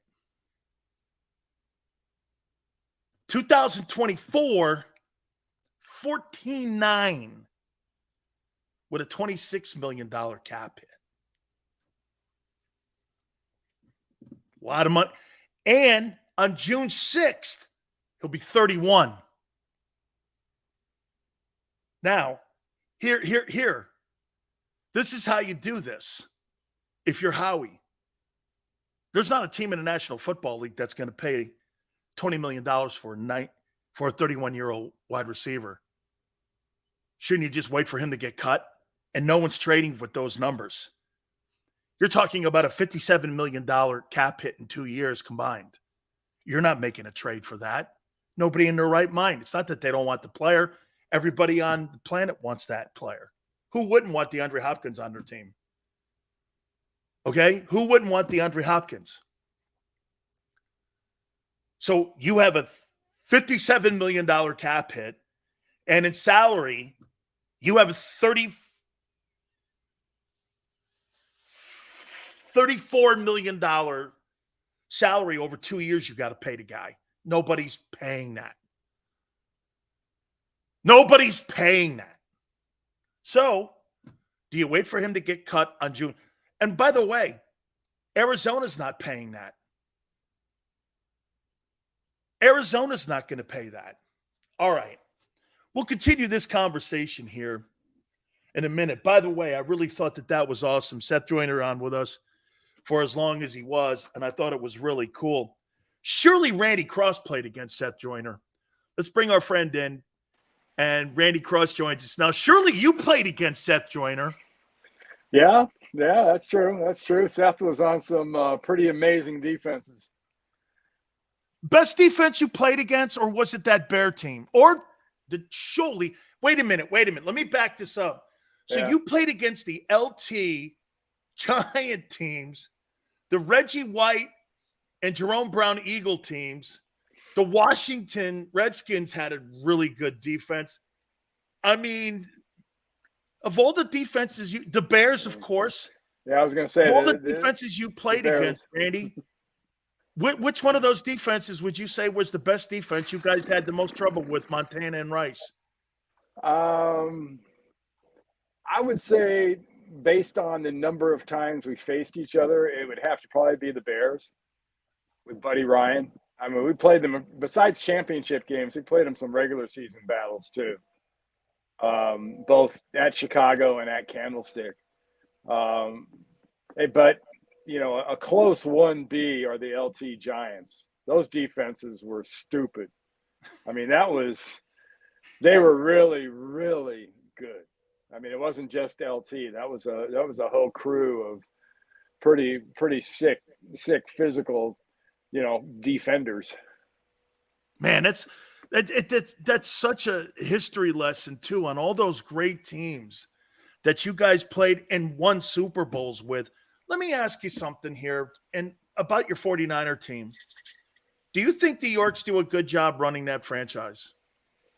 Yeah, you know, I really think so. Everybody, when these guys buy these sort of side acts, you know, the side acts nowadays go for $3-4 billion, but you know, back in the day, it takes a little while. Even when you're spending all that money, you just don't jump in this business and figure it out.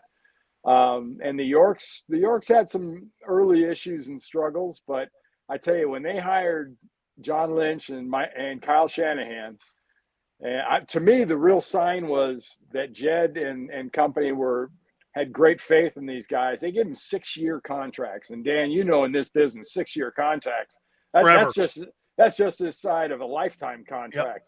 Yep. And they keep extending those deals for those guys, and I think they've done an incredible job owning this football team and surrounding those two guys with a consistent crew. You know, how many of their front office guys have gotten poached? How many of their staff guys have been poached? So, yeah, I think it shows from the top down they're doing a hell of a job in San Francisco. Randy, do you think it's harder to win today than back in your time with Mr. DeBartolo and John McVay? And, you know, you guys had so much clarity in your front office. You had really 3 dudes making the decision. Carmen came later. It was John, it was Eddie, and it was Bill. And it was a 3-headed monster there that was running that great franchise into 5 Super Bowls.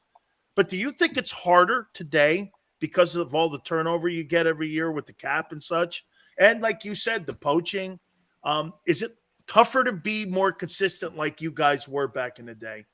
Well, I think that aspect of football, Dan, is just like almost every other aspect of football.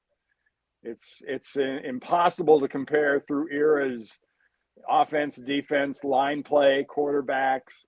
It's just such a different game now. And I think when you see these organizations that excel over these last, let's say 2 decades, since 2000, it's those organizations that not only do a great job with personnel, but they adapt all the way through their organizations.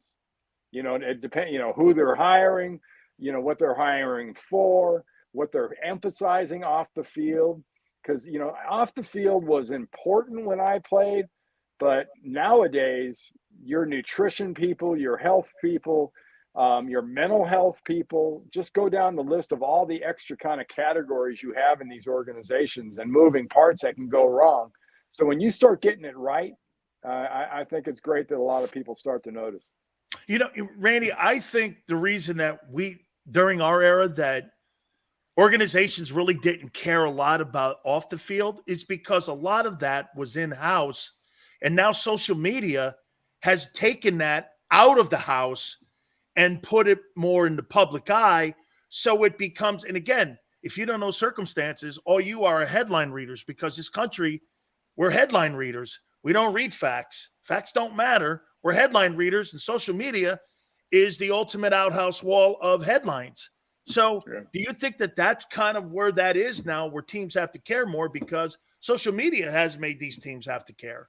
Yeah, well, look at the draft and look at the guys and what they go through in this process. It's down to the micron now. I mean, it's down to the mini character trait or flaw. It's gotten pretty crazy in that regard, but thank goodness it still has a lot to do with a lot of old instincts that some guys are just born with, and you see that once in a while. And the best example I think we've seen in a while was last year when Brock Purdy, as Mr. Irrelevant, can come in and go 7-1, play the way he did, and evade notice. Let's put it that way. We won't blame everybody because the Niners passed on him 6-7 times too.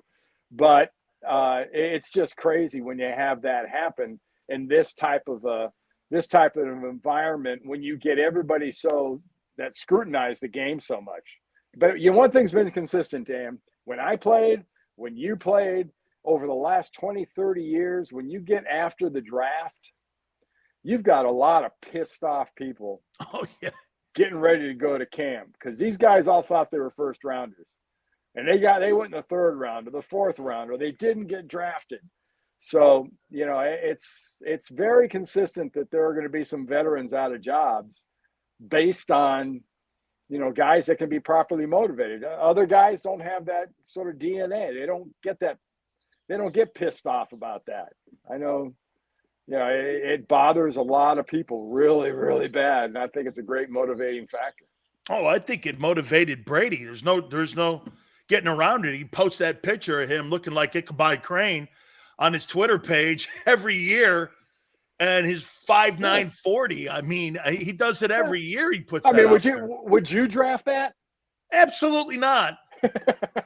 I mean, and you know what I love too, like you just said, hey, the Patriots drafted the GOAT. Yeah, well, they missed on him 5 times too. They passed on him. I mean, this guy kind of fell out of the sky like a snowflake. I mean, right?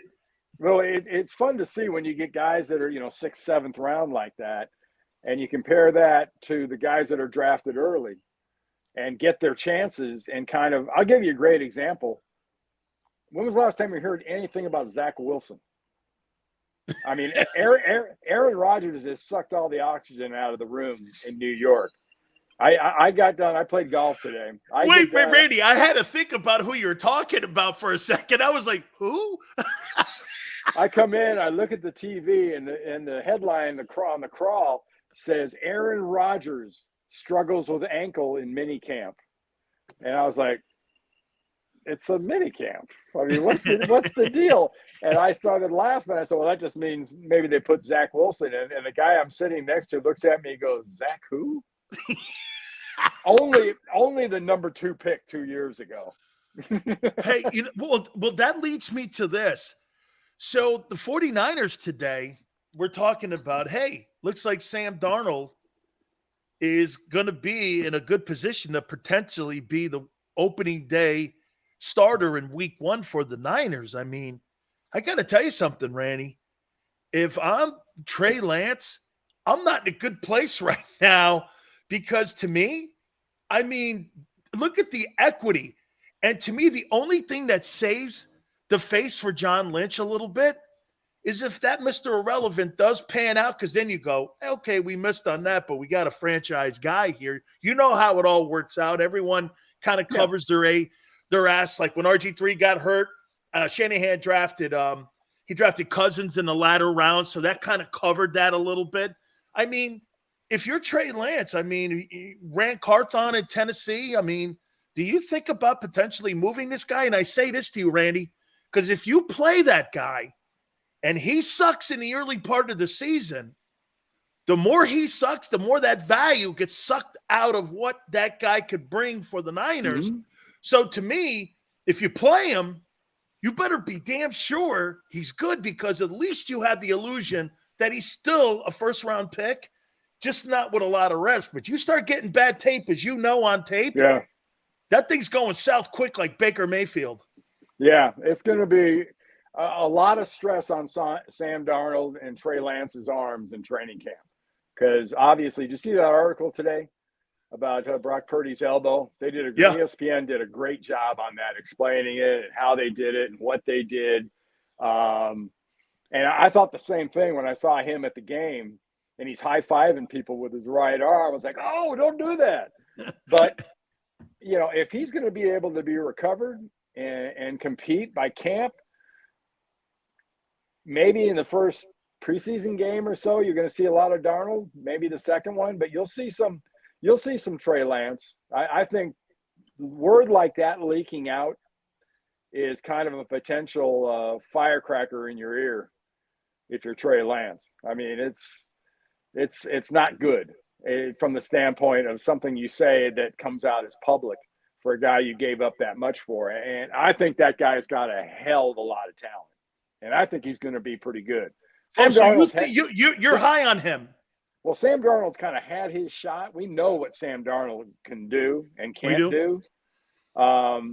What the two guys that are with him in San Francisco, you know, if Brock Purdy can throw, and Brock Purdy, we know he can move, we know he can do what he can do. It's him, it's Trey, then it's Sam.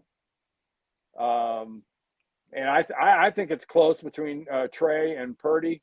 And if Sam's got to play some early and throw a lot, I think that's great. But, you know, if your future's locked into a guy you sign like that as a free agent, he's not an insurance policy. He's a scream for help. Yeah. Let me ask you this then, though, Kyle Shanahan. My producer came up with a great line, and I think it's appropriate, and I think it fits Mike Shanahan. I mean, for all the accolades people give him, for how good they think he is as a coach, you know, at the end of the day here, Randy, you just can't put your name on the test and say you passed it. You know, you got to kind of like come through here a little bit. And I think I may have even brought this up with you. I mean, protecting his quarterbacks has not been something that he's been really good at. I mean, RG3 brought him back too soon. We saw Brock Purdy should never have gone back in that football game in the NFC title game. Trey Lance hurt. Jimmy Garoppolo hurt. I mean, could it all be coincidence? Sure. But I mean, it's all under one coach. I mean, eventually you've got to get the quarterback position figured out, don't you? Yeah, you absolutely do. I mean, you absolutely do. Doesn't it seem, important. Randy, they figured everything else in San Francisco out except that? Hey, let's look at it this way, Dan. And you're like me. You're a little bit old school. Do you really have to go out of your way to protect your quarterback in today's game? They can't freaking touch him. They're not going to hurt him necessarily. I mean, that was a freak thing that happened to Purdy. So you're designing your offense, and rightfully so, is designed to do this and do that down the field. And that's something that Kyle Shanahan is good at. His quarterbacks are good at. And, you know, if you're a quarterback for Kyle Shanahan and you get hit too much, you probably aren't getting rid of the ball when he wants you to. So I think the game takes care of the quarterbacks more than anybody else. I wouldn't blame it necessarily on a coach. I would say a lot of it's just freak luck. You know, it wasn't Kyle Shanahan's fault that RG3 couldn't figure out how to slide or run out of bounds and stand on the sideline inbounds trying to find somebody to throw to, and surprised that he get lit up. No, Trent Williams has already told us about the medical staff in Washington when he was there. So putting him back on the field in Washington, there's some correlation there. I want to bring a topic up and ask you something, because you're there in Atlanta. And I want to ask you this about the Georgia Bulldog program. And I asked Seth Joyner this in the last hour, and Brian Baldinger brought this up. And we have we have Nolan Smith now the Eagles have Jordan Davis. They have Jalen Carter. They have Ringo. They got a ton of kids from that program, the Georgia program. Baldy says he thinks that program is a really weird program. And hopefully we get Randy back here.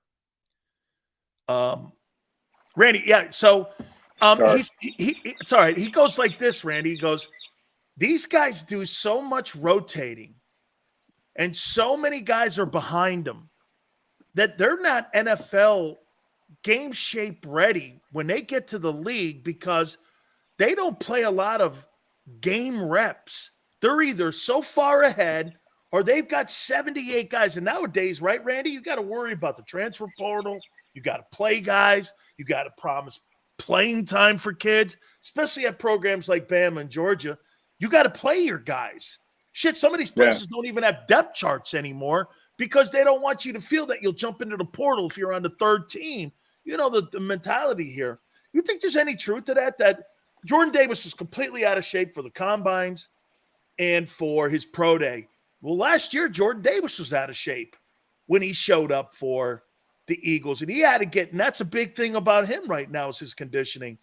Again, am I off base on this, or do you think there's something to it? This is what Baldinger said to me, and he said that program's a little weird. There's a lot of great players there. Yeah, I agree with the great players. I think they and Alabama are very similar in that program you compete for everything, including oxygen. And I mean on a daily basis. You compete for reps, you compete for attention in the meeting room. I mean, you compete for everything. And I think it's different in the pros. I think it's different when they get drafted. So I believe there's more to that than that. It's kind of that adjustment that, I mean, if you're competing for reps in practice and you're competing constantly to be noticed, you don't have to be noticed as a pro. You were noticed. You were drafted. You're supposed to know how to do that. You know, it's kind of a maturity issue, I think, with some of these guys. And that's not something that necessarily just comes home and lays at the feet of the coaches. I think this game has seen guys like Kirby Smart and Nick Saban do things and build things unlike we've seen anybody do in college football. And Kirby's still in the middle of it. So he may have 3 or 4 or 5 guys. No, I think he's at the beginning of it again next year. I think he's at the beginning. Randy, I don't think he's in the middle of it. I think he's at the beginning of it. Yeah, so I think, Dan, I think part of it's that. I think part of it is it's so uber competitive in those programs that when you get drafted, it's like a relief. It's a sigh. It's, okay, I'm going there. I'm a number 1 pick, but hey, I'm the guy. I'm getting all this money. I can go up there and play. But it's not the same. You're not competing until the light switches on or somebody lights you up just to let you know that, hey, you're getting paid and we want our money's worth. I think that'll be a motivational factor too, but I think a lot of it is that. Boy, you're right on with it because I'm at Miami. I got Cortez Kennedy, Russell Maryland playing behind me, and I got Jerome Brown playing next to me, and they got Jimmy Jones and a bunch of other guys 4 deep behind these guys, and you're in those 9-on-7s or you're in, inside drills and shit, and you're in there competing. I tell people this: I competed more Monday through Friday, Monday through Thursday than I did on Saturdays. Those are my tougher games. So you're right. So you think the internal competition of the program itself is the true competition for those programs like Bama and Georgia. It's tougher to compete Thursdays than it is on Saturdays at Alabama and Georgia. And how can a pro team replicate that atmosphere? They can't. They don't have enough bodies. They don't. So I think that's something. If you're a coach, you're an organization, and you're drafting some of these guys from these programs, you've got to allow for that. You've got to figure out a way to be that motivator or to give them something that's going to keep the prod on them. And it's not insults. No, it's not that. It really isn't. It's just you're surrounded, and it's competing. You were in that kind of atmosphere. So I think that's really important, and I think it's a big factor. 2 last questions. I want to ask you one on Dak. Big year for him coming up. He's going to make $50 million, and next year the cap hit for the Cowboys is even bigger.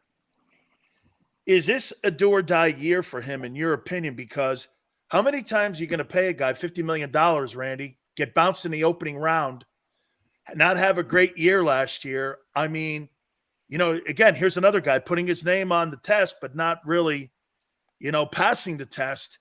It's just, I mean, are the Dallas Cowboys in a position now? Would you extend him at the end of this year if you're Jerry Jones? If you get the result you want, like a couple more playoff wins. So I think there's it's three since, and there's been 3 in 30 years. I mean, yeah, I know. I know. I know. It's as a 49er, it's kind of been hard not to enjoy. Wait, real quick. Do you hate the Rams more or the Cowboys more? Yes. but on Dak, it's a bottom line business. It really, really is. And that's what I love so much about some of these organizations like San Francisco, Philadelphia, Kansas City, Dallas in this case with the Joneses running it. If it's not a championship of some kind, whether it's an NFC or a Super Bowl, it's not a successful, happy season. And there aren't that many teams in this league where that kind of pissed off attitude happens after your last game. A lot of teams go, "Hey, we went 9-8, or we went 10-7, or not bad. We made the playoffs." What a crock that is. It was a failure for the Niners. It was a failure for the Bills. Anybody that didn't get to that Super Bowl and win, you just represent, as a team in the Super Bowl that doesn't win the game, you just represent the other 30 losers. As a guy who never lost one of those, so I just want that to be clear. So finally here, would you enjoy blocking for Aaron Rodgers? Yeah. Huh. Yeah, I would, because he's one of those guys where where he's going to be, and if he's not there, I love blocking for somebody that's got some movement to him, because So do you enjoy blocking more for Joe, or Joe had movement early because Bill moved him to half the field, so Bill did him so right. Bill told me he gave him half the field, and then when Joe saw the whole field, it was just lights out. But after he lost a little bit of his mobility, he became more of a pocket guy. But early in his career, he was more mobile. You agree? Oh, he was very mobile, very mobile. So I love the block for somebody like Aaron Rodgers. I love his attitude. I love his arm. I like the way he plays. As an offensive lineman, I think he'd be a dream to block for, because, besides that, I love quarterbacks that talk shit.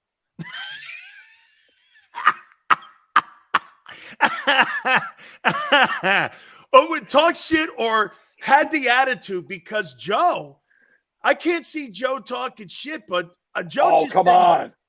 Oh man, he was terrible. He would. Dude, I told you when we played you, I hit him. He slaps me on the ass. He goes, "Nice play, 93." I'm like, "Fuck you, man!" He just threw a 25-yard touchdown pass to Rice. He would do stuff. I mean, like in the middle of the game, he'd look over and the game would be over, or the play would be over. He'd throw the ball. He'd get knocked down on the ground. He'd look up, and it was Randy White, and he'd go, "Oh, hey, Randy, how you doing? I didn't even know you were out here." Oh my God, that's fantastic. Randy, it is always great catching up with you, my friend. What a great conversation today, man. Owner of 3 Super Bowls and our friend. By the way, don't forget college football this coming fall. You can see Randy talking some college ball with CBS Sports Network. Randy, thank you, my friend. Thank you, Dan. Appreciate it, man. You got it, my friend Randy Cross. Fantastic stuff there, man. How about that, man? Last 2 hours.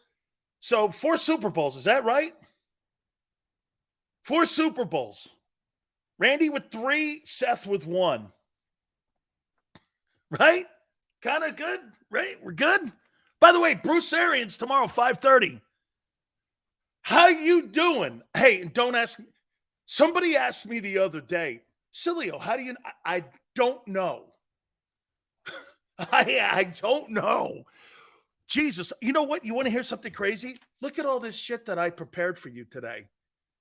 And everybody brought content today, including you, by the way. So we're going to hit our topics in the Power Hour. Hit the like button. Hour 3 coming up. Keep it here on the National Football Show. Do you stream on a Roku, Fire Stick, Google TV, or Apple TV? Now you can watch 6ABC 24/7 with the 6ABC Philadelphia streaming app. And the big story on Action News? Search 6ABC Philadelphia and start streaming today. Go to get your game on. Go for the beers. Go for the cheers. Go for the hit and the hits. Go for the stakes and the stakes. Go to get your parlay on. Go to get your party on. Go for the scene. Go for the screens. Go for the gallery. Go for the win. Go to Ocean. Visit theoceanac.com to plan your visit. The greatest fans on earth. It's a bold statement, but would you expect anything less from Philadelphia? 58 years of heartache creates a toughness, a grit, a resolve not found in most. Sure, our prayers were answered, but now that we've had a taste, we're looking for more. Pondley Hockey, official partner of the Philadelphia Eagles.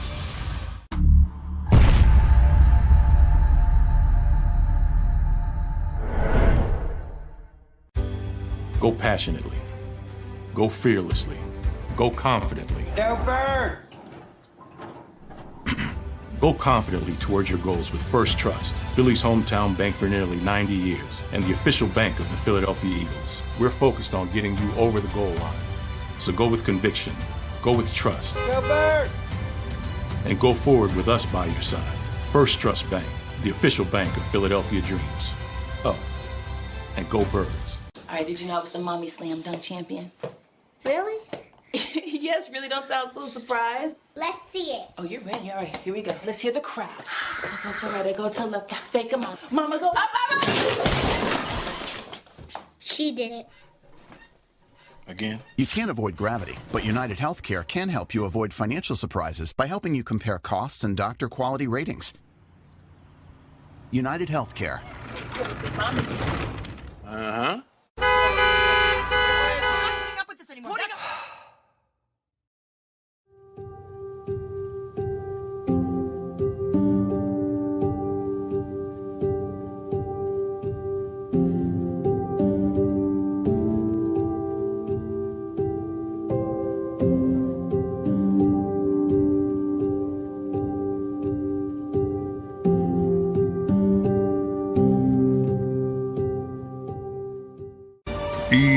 EAGLES, Eagles.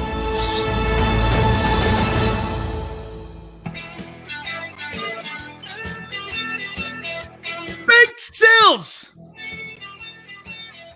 This thing flew, man. We're in the final hour already. Is it me or is this thing flying today?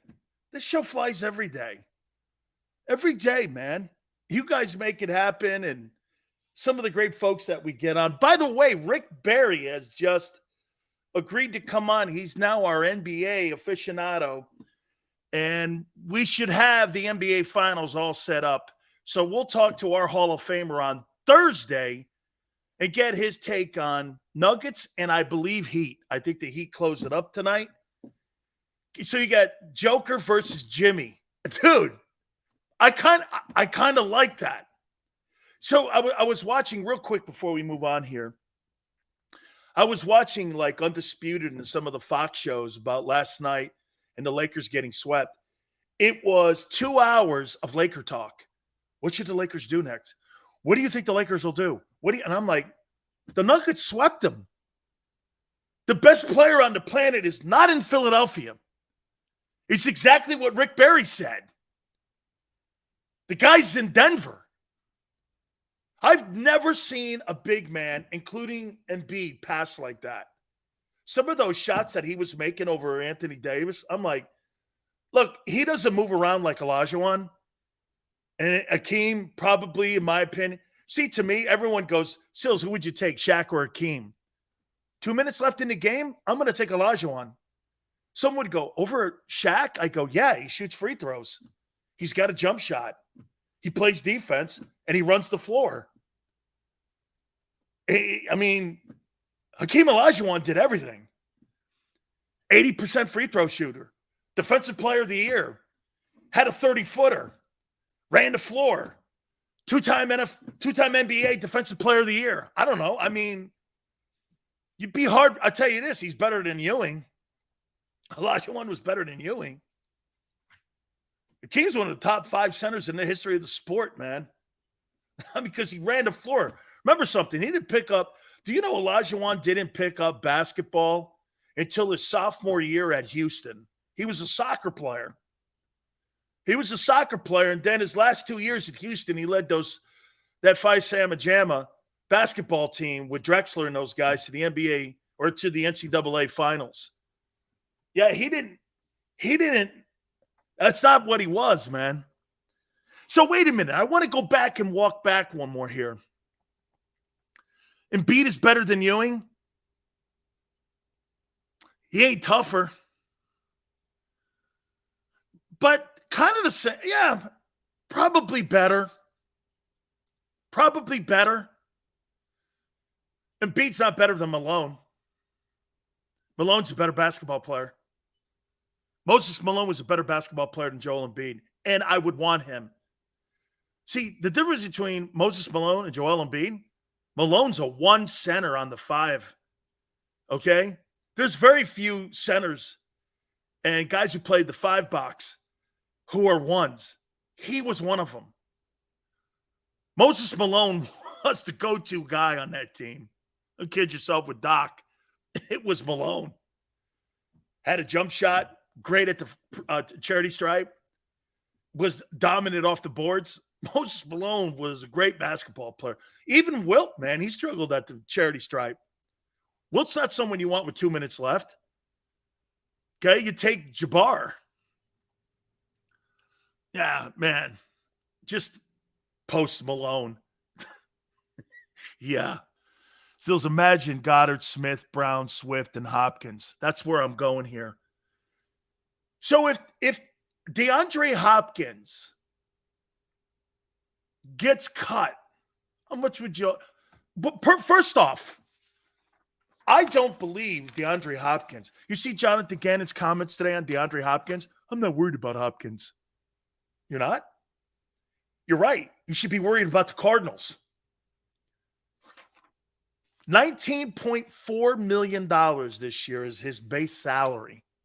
How you doing? He'll be 31 June 6th.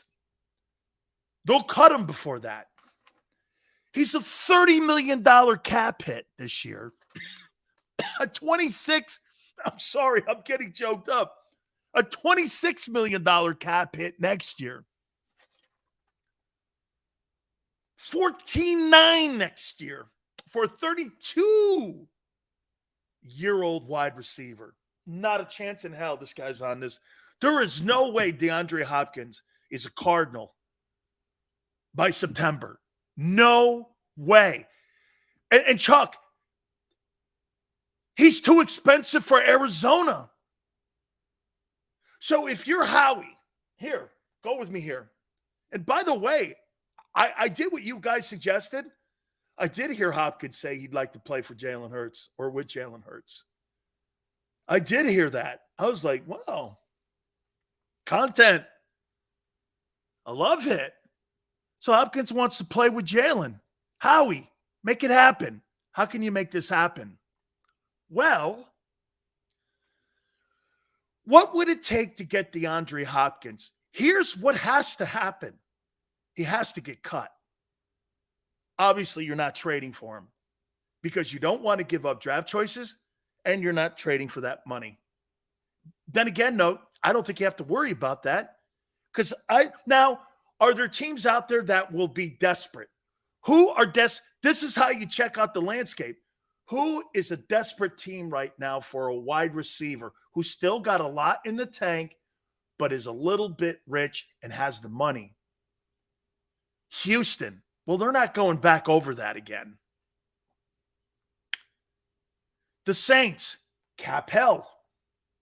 The Bucks, cap hell. The Dolphins don't really need it. The Giants,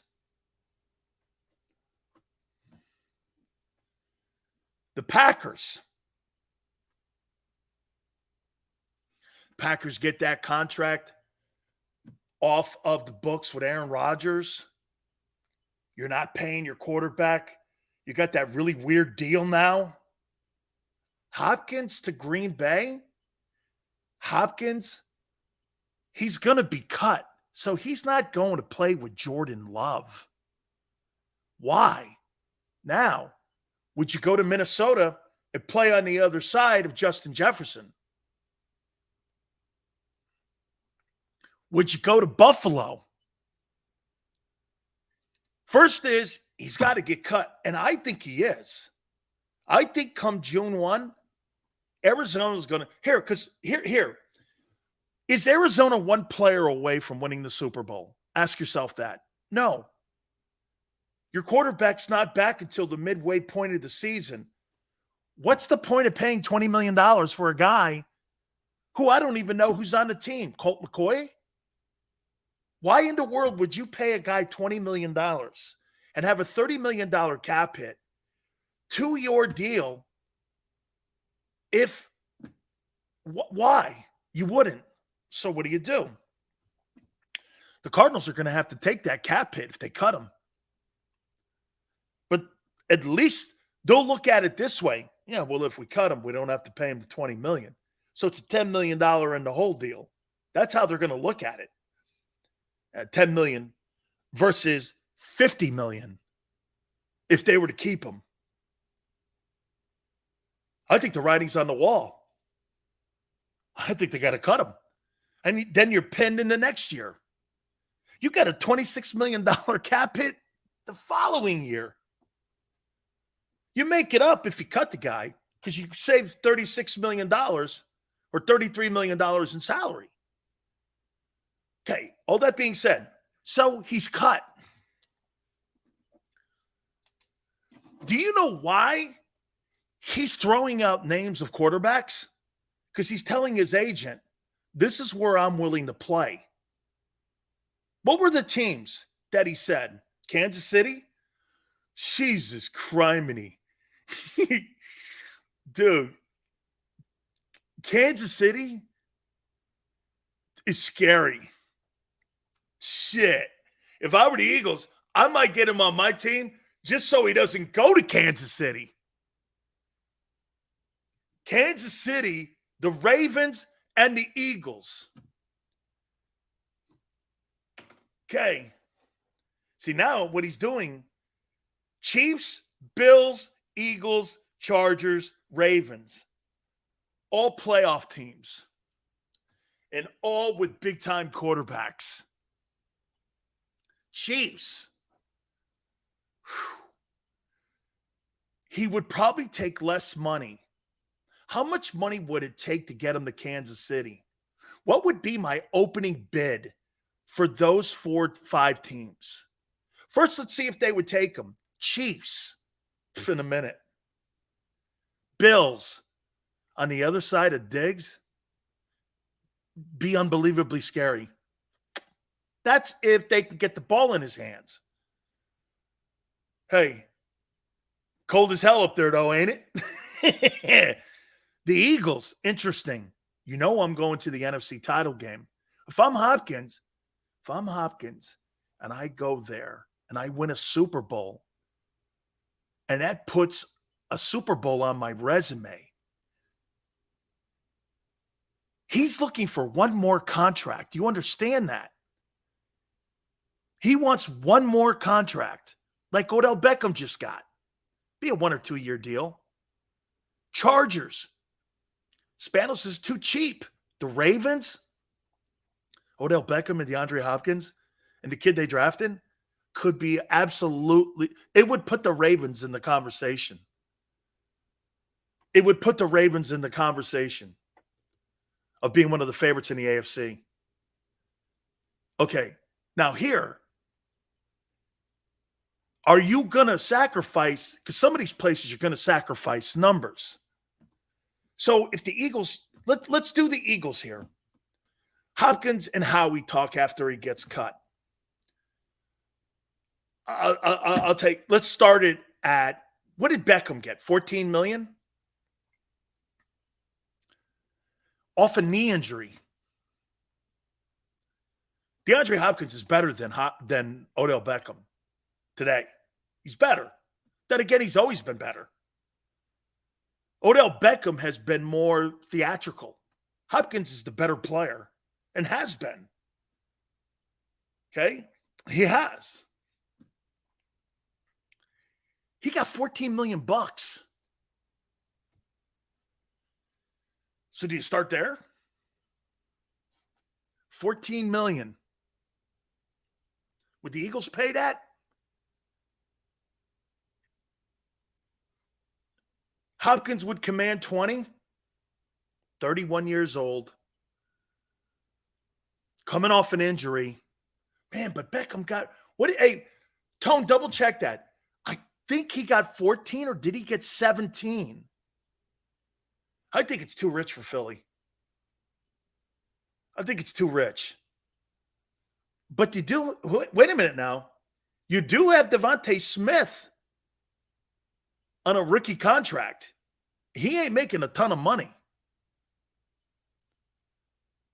His base is not that high. Smith's 1-year deal to put Hopkins in the 3-hole and God, DeAndre Hopkins, Swift, A.J. Brown, Goddard. Odell got $15 million. Jesus criminy, man. And he came off an injury, and he hasn't been productive at all. If he wants to play to win, he may. That's what I'm saying. Wow. Man, Beckham got $15 million. Shit. I think it's too rich for Philly. 13.8 guaranteed. I don't think Philly would pay that. He's worth it. He's worth it. I think KC would pay that. No. They let Hill walk and won a Super Bowl without it.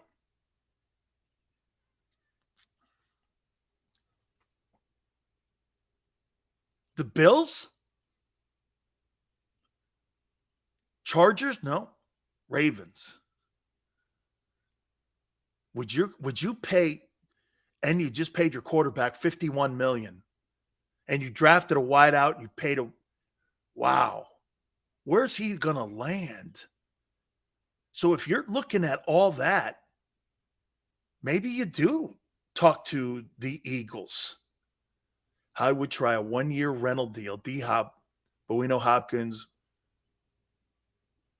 wouldn't go for that. Why not? So Tone thinks then that he's going to get cut and someone's going to offer him a 3-year contract. Would the Cowboys do that? Like I say yesterday. The Cowboys. The Cowboys get DeAndre Hopkins. You do not have the best wide receiving core as a threesome. You do not. Well, wait. Best pass catching offense in the NFC. Goddard is in there. Smith and AJ. They would have CeeDee Lamb, Brandon Cooks, and DeAndre Hopkins. I would probably still favor the Eagles. I would probably still favor them. You think Hopkins will mercenary his way through the rest of his career right now? 1-year deals? Maybe. You mean be like the Adama Sue of wideouts? Or like the Darrelle Revises where he signs those 1-year contracts? He might, but it's not going to be cheap. See, I think Hopkins is a real thing to the Philadelphia Eagles because I would weigh it like this. What if I come in and get 65 catches? Coming off a knee injury, too. Get 65 catches. He has 800 yards, 700 yards. In the 3-hole. That would be spectacular.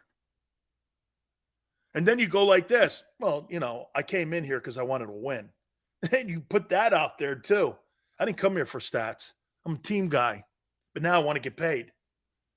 And wide receivers are a hot commodity in the NFL. I mean, trade value and market value for wideouts, great ones. Look at what Beckham just got. Beckham has Denson a Fender and got $15 million. Wide receiver, dude, you have a dent in the fender and you're a running back, you're Rashad Penny. You're a guy that's been hurt 3 of the last 4 years, like Beckham. You got a $15 million, $13.8 million guaranteed 1-year deal, and you really haven't played worth the shit in the last 3 years. Market value for wideouts is awful high right now. Dude, you're a running back, and you get banged up, you're done. Look at Zeke. He has no market.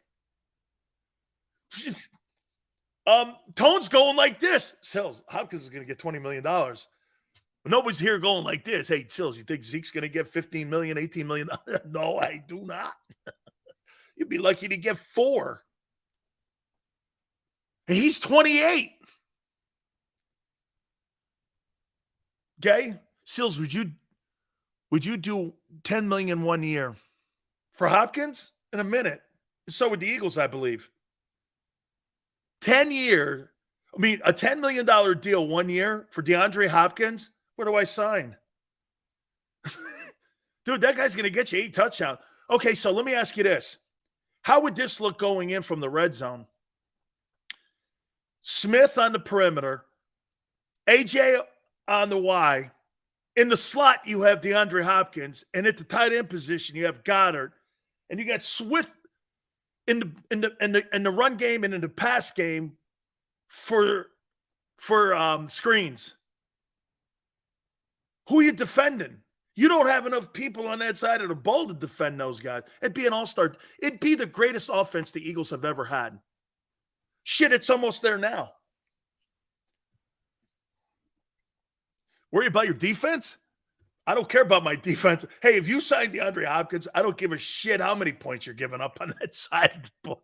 Hey, just stop him once. Hey, you know what? Honestly, if you sign DeAndre Hopkins, the only thing you would have to tell Sean Desai, just stop him once. We'll take it from there. All you need is one stop. One stop. Shit, Cosmo. If they add Hopkins, do you think Hurts goes for $4K? You might want to up that.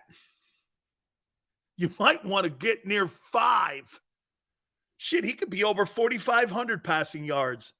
Can you imagine Jalen Hurts in that RPO? Dude, if Jalen Hurts, if they put DeAndre Hopkins on that team, Jalen Hurts will win the Most Valuable Player award. He'll win it.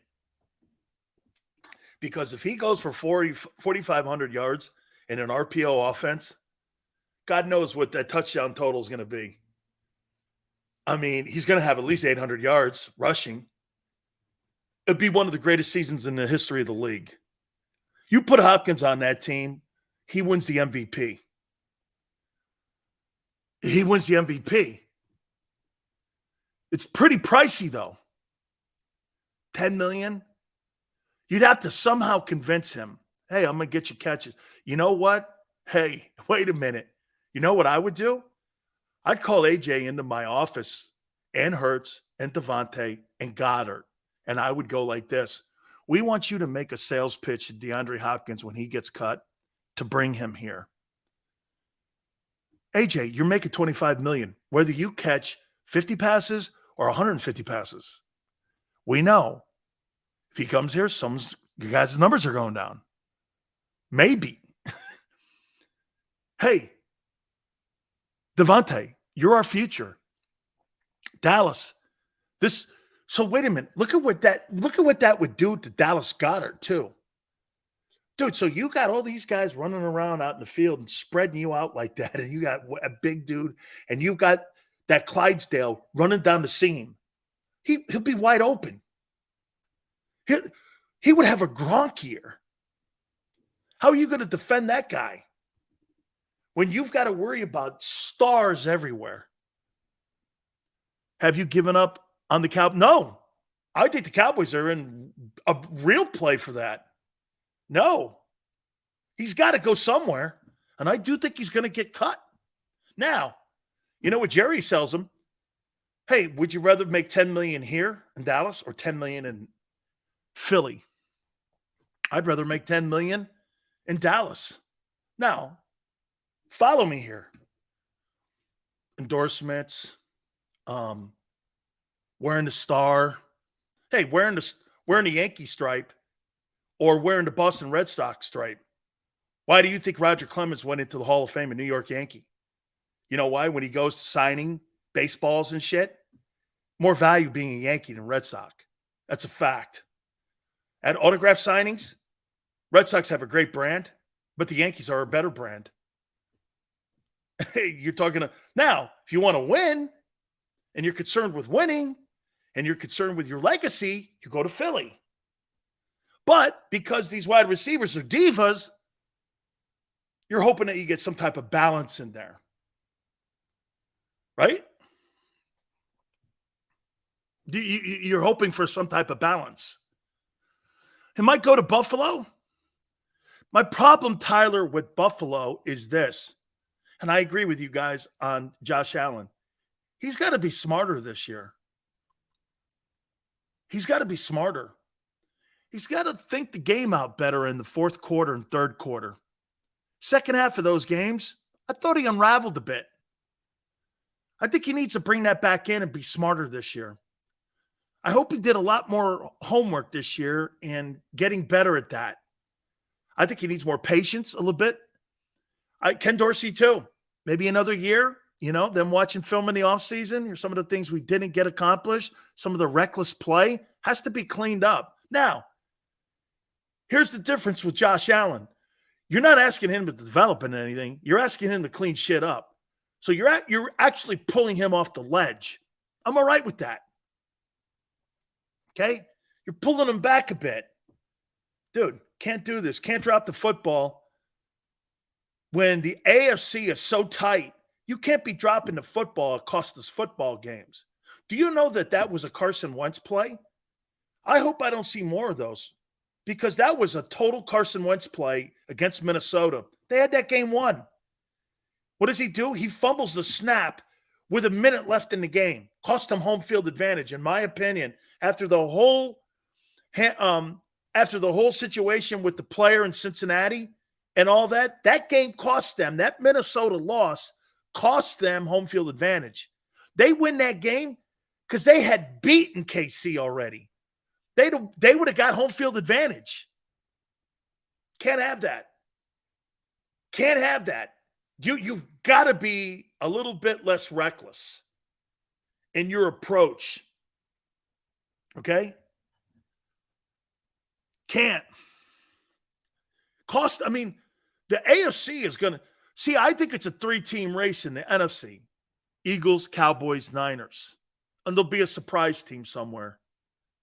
In the AFC, by the way, if Hopkins goes to the AFC, dude, he's going to be a game changer somewhere. He's a game changer. He'll change the dynamic of a team. Like the Ravens, then maybe they move into that 4-hole in the AFC. Or if he goes to Los Angeles with the Chargers, Mike Williams, Keenan Allen, DeAndre Hopkins. You see Austin Eckler re-signed now. They gave him a $2 million incentive bonus. If he gets these incentives, he gets $2 million extra. So they got Eckler back now.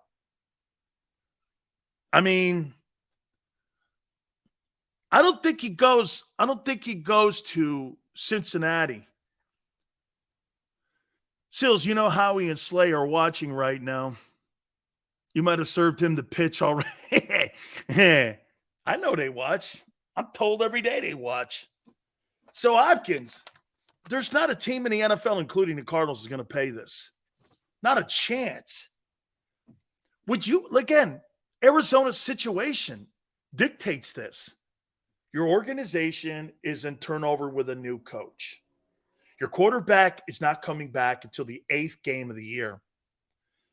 Your receiver has $31 million in cap hit and a $20 million salary. Jeez. Why? And he's 31 in like a week. I don't know. Is he a good player? Yes. But for the health of the roster and roster management and cap management, you got to cut him. See, here's the beautiful thing again of Howie. Howie's not going to have this. Why won't Howie have to have this? Those insane cap hits that Roseman and Jeffrey Lurie. By the way, from now on, every time you talk about Jalen Hurts' contract, we should always all add Jeffrey Lurie to this, because the only reason those cap hits are the way they are is because the owner decided to front load the contract. There's not very many owners in the NFL that are front loading contracts. Even the Giants saw what the Eagles did. They're still hammered with that shit contract of Daniel Jones. Okay, good luck. You're the only people in the NFL that believe in that guy. You may be right. I could see the Texans reuniting with Hopkins. He hates that organization. No way. There's some religious do-gooder in there that doesn't like him. He's like one of the friends of the McNair family, and this guy's in there, and some religious guy, and I forget his name, that kind of pulls the strings in there, even over Nick Caserio, the GM. So I don't see that. I'd rather have Budda Baker. No way. Budda Baker versus DeAndre Hopkins. You're going to pay $20 million or $18 million for a safety? No, thank you. I'll stick with the dudes we have now. D-Hop to Cleveland. I hadn't thought of that. They just restructured Watson's deal too. Jack, that's it. Thank you, Tony. Yeah, that guy's a tool. Okay? That guy, Jack Easterby, is a tool. Nobody likes him in the NFL. He's a religious do-gooder. And, he constantly gives bad advice to the McNair family. I hate that guy. There's not a person in the league. Andre Johnson can't stand the guy either. Okay?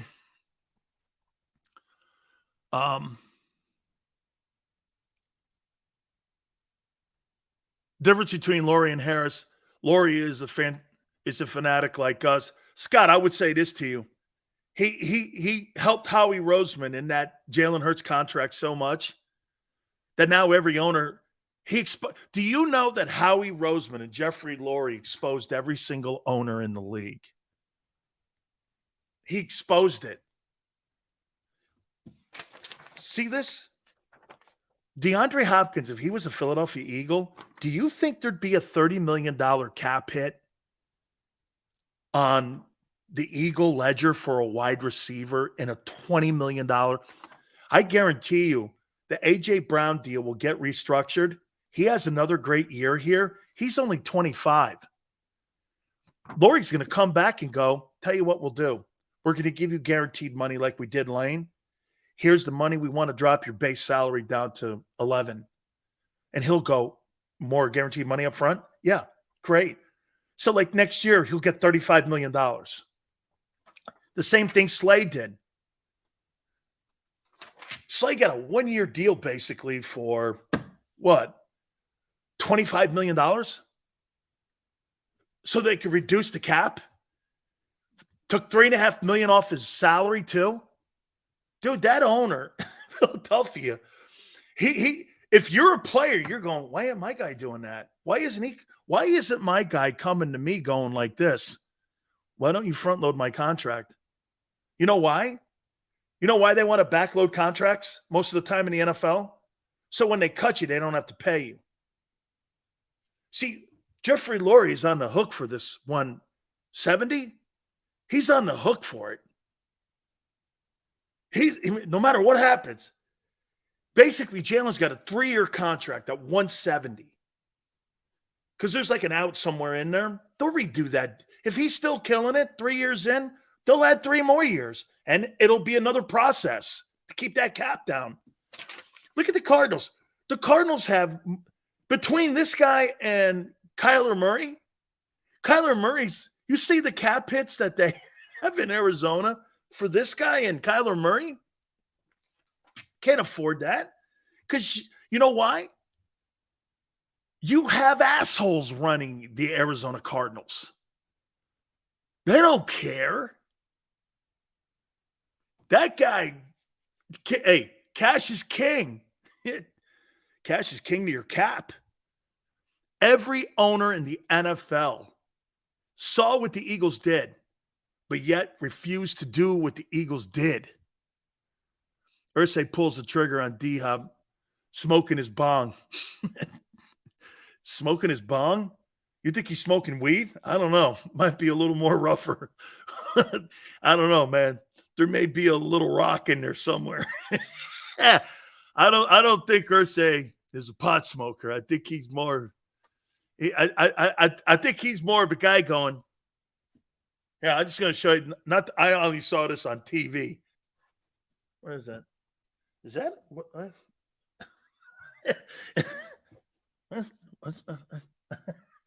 Was that a rock? What?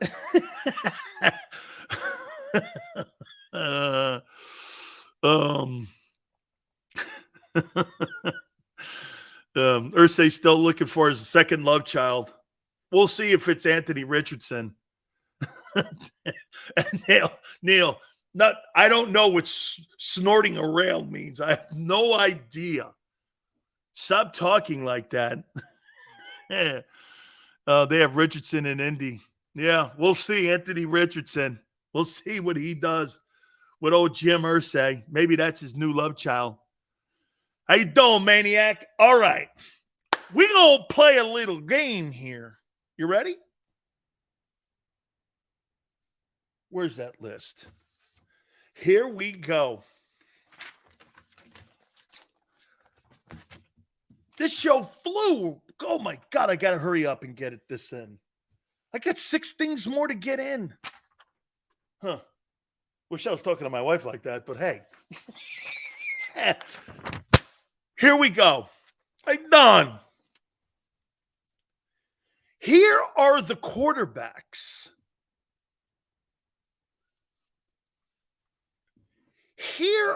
Neil says I need 4 hours. Jesus. 4 hours of Big Sills? Here is a list that I've compiled.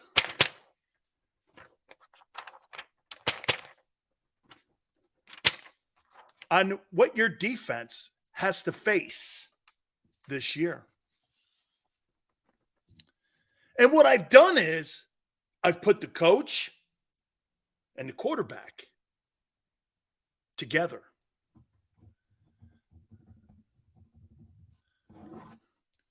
First game, Mac Jones and Bill Belichick.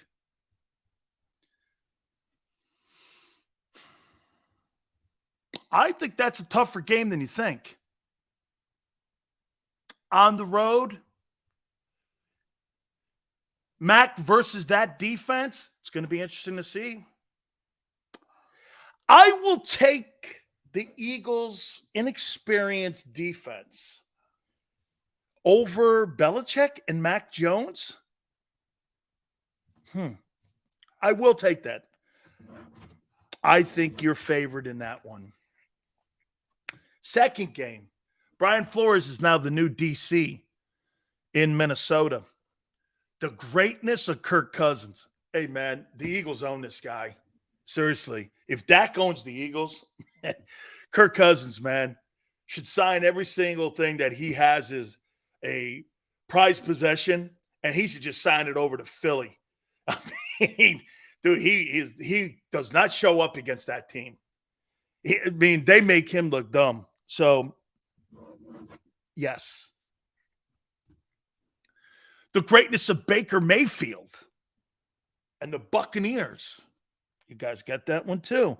Jalen versus Baker, or Baker versus the inexperienced Eagle defense. I think the Eagles have that game too. 3-0. I think you control those three quarterbacks. How about 4? Week 4, Sam Howell. Holy cow, the Eagles should take care of Sam Howell in week 4, Baker Mayfield in week 3, Kirk Cousins in week 2, and Mac Jones in week 1. I think you take care of those 4 guys. Week 5, Matthew Stafford, Super Bowl winning quarterback, and Sean McVay versus your Eagle defense.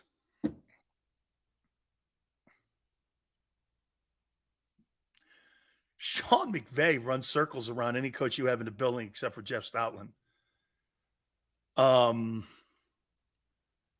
So you really think you're going to stop Cooper Kupp with – they don't really have anything else in there.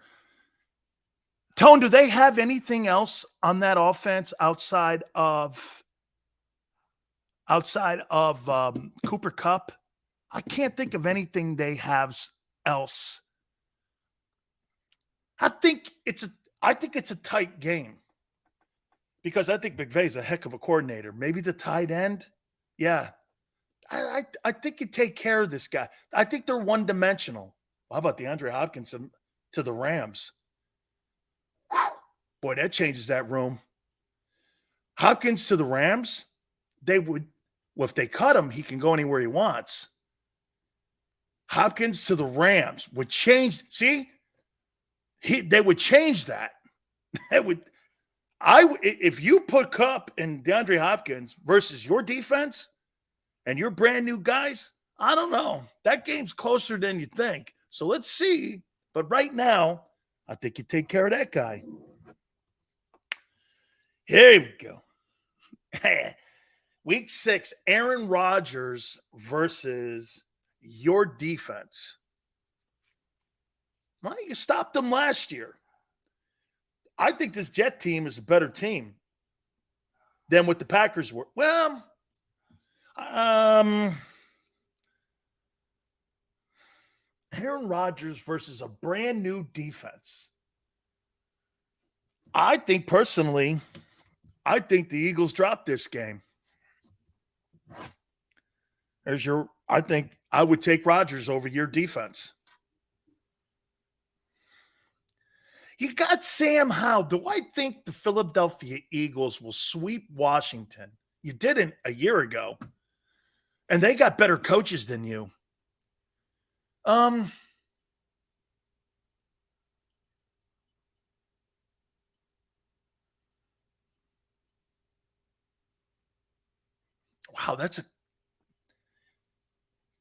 that beats you pretty good, too. Wait. Tua first in week 7 versus Miami. So you think you're going to stop Tyreek Hill, Jalen Waddle, and Tagovailoa with that defense? Do you really think in week 7 you can stop? Do you think you have enough personnel on defense to stop Jalen Waddle,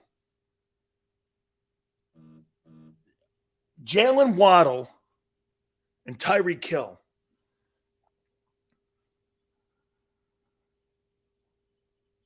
I think we could actually see 2 L's in a row here.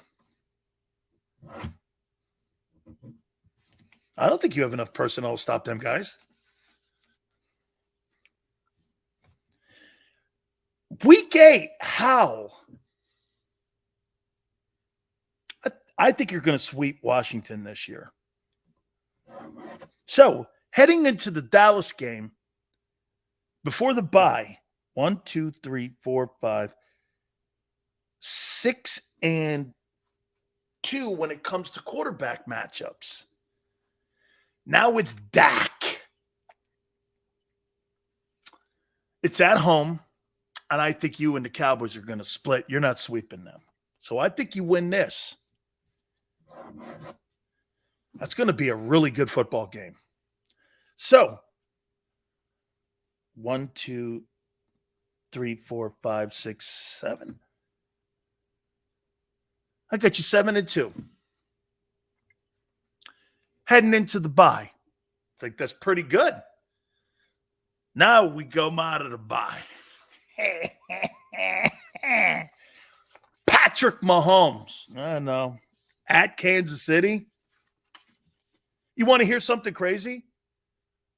For the third straight game, Hurts will have more passing yards, but you'll take the L. There's an L. You got Josh Allen right after that. Do you really think you have the personnel to stop Josh Allen? I do not believe you do. Another L. Holy cow. 2. There's 3. There's 4 L's. Holy cow. Now we're coming down the stretch. You got Brock Purdy in week 13. Them Niners. It's at Lincoln Financial. That's a win. I think you bettered him. I think you have enough personnel to stop this guy. Shit, you broke his chicken wing last time. I think you get the second game of the Cowboys. I think you win this one. And I think you figure out how to stop Dak. Then you got to go to Seattle, who's 8-3 against you since 2000. That's a pretty mean trip. That's a tough game. And I don't believe you win that game. I think you go to Seattle and drop that thing.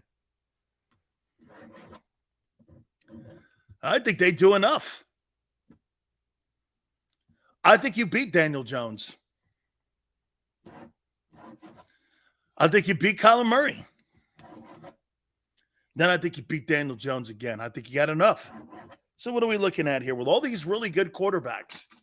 1, 2, 3, 4, 5. 12 and 5. Kind of what I said. I didn't do the exercise until just now. I said 12 and 5. I think you have enough personnel right now to go 12 and 5. Yeah. Yeah, 12 and 5. Haven't I been saying that? And get this. If you go 12 and 5 versus this group of quarterbacks, you're better than you were a year ago.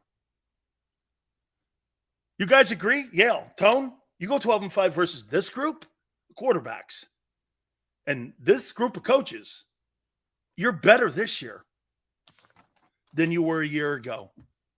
Because you're playing against better people. You ain't winning 14 games this year, Chief. That ain't happening, JoJo. I'm cool with 12 and 5. It's a very realistic goal. I think so, too. All right, I got to take a timeout. Do me a favor. Please hit the like button. Keep it here on the National Football Show.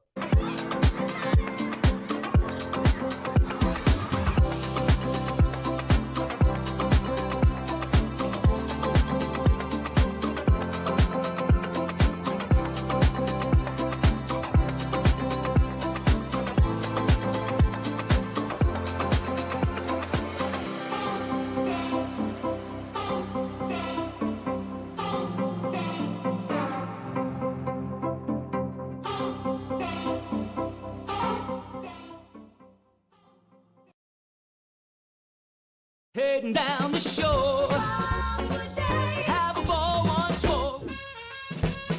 Here, imaginations run wild and time stands still. Because here, you can find the best of the Jersey Shore, all on one 5-mile island. So leave the old you behind and get lost in the woods. Wild, wild, wildwood days. Weather forecasting is a team game. We rely on each other every day, updating the models and passing along new critical information. We have a team of 5 experienced meteorologists and a specialized weather producer, Paul. Say hi, Paul. Sometimes what I see in the model, Cecily could see something different. That's when we come together as a team to make our most accurate prediction. And all of this backed by more than 100 AccuWeather scientists. It's a team game. And we have the best team in town.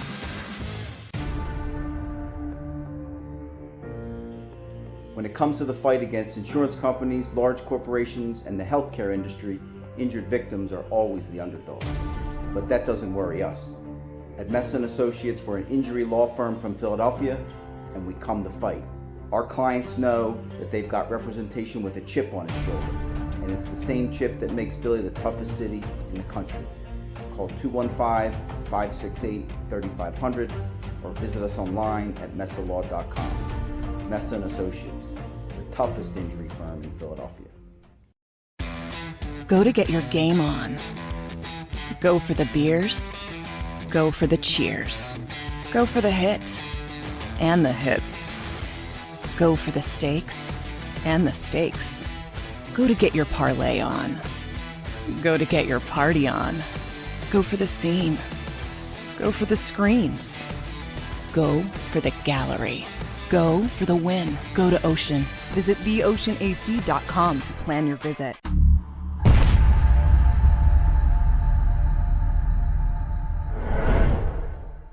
Celebrating the life of your loved one is what we do at Life Celebrations by Givenish. When the matriarch of the Dalloway family died suddenly at 82 years old, Life Celebrations by Givenish stepped in. They will make this the easiest thing that I know it's not easy, but they will make this as easy as possible. Life Celebrations by Givenish, customizing services as unique as the individual. I just know that my dad, who is in charge of everything, was not in charge of anything at that point when my mom passed. And again, just another shout out to this place for making it easy. Turning tragedy into a celebration of life, no matter how hard, is what we do at Life Celebrations by Givenish.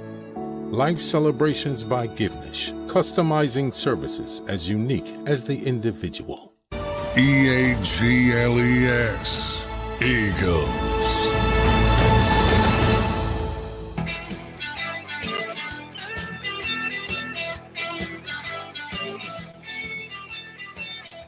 Big Sales National Football Show. So I just found out that Santa Clara is getting Super Bowl 60.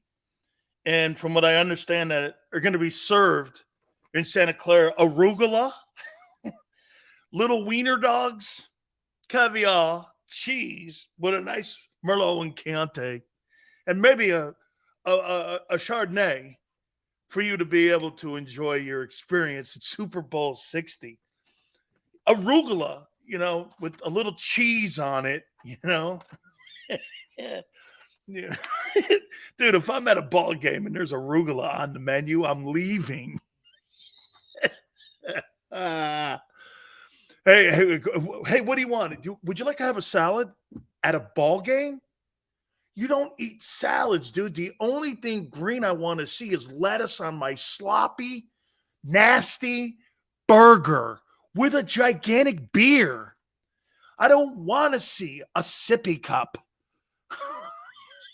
Dude, the seats come with custom booty. Yeah. No, and what they have too is little cup holders. Like the little kid. Then what they do is they bring your juice box and you just go, yay, Niners. Sorry, I didn't mean to have anybody get upset there. Seriously, man, I want my burger everywhere, all over me.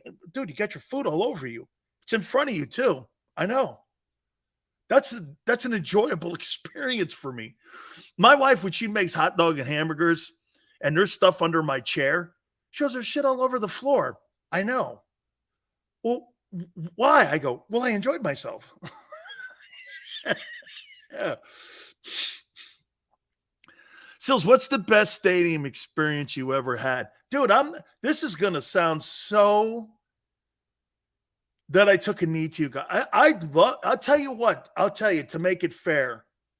My experience, Baltimore Stadium and the Link, Raymond James. That's a good question. Best time and food. Raymond James does a great job. Can you imagine the Philly fans at SoFi this year? Holy cow. Are you going to shit all over that place? I'm going to tell you a little secret. Most men don't like people in the bathrooms talking to them. And when you go into SoFi, the urinals and lavatories, I don't really like men talking to me. There's only two places that I don't like men talking to me. When I'm in church and I'm into John. I don't really like anybody talking to me in those places. Having a conversation with the Lord, and when I'm in the toilet, taking a whiz or whatever, I don't like people talking to me, Hey, Dan, what are you making? No, that's not the place. I'll wait for you when we get outside. And don't shake my hand. I don't know why I do this.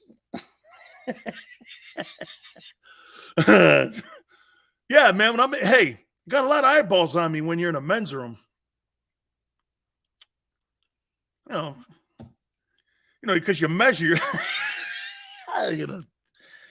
Yeah, it's just Raymond James. I'll tell you what, Arrowhead's a great place. Okay. Oh, JM, Sun Devil Stadium. My aunt's actually been there too. My aunt's actually been to a lot of ballparks. Raymond James is good. I hate Hard Rock. I just don't like Hard Rock. No. Lambeau's great. Dude, and you get big ass hamburgers there. They're really good. It's really good for, if I had to say the best food, it's got to be Lambeau. Lambeau has great food, awesome French fries.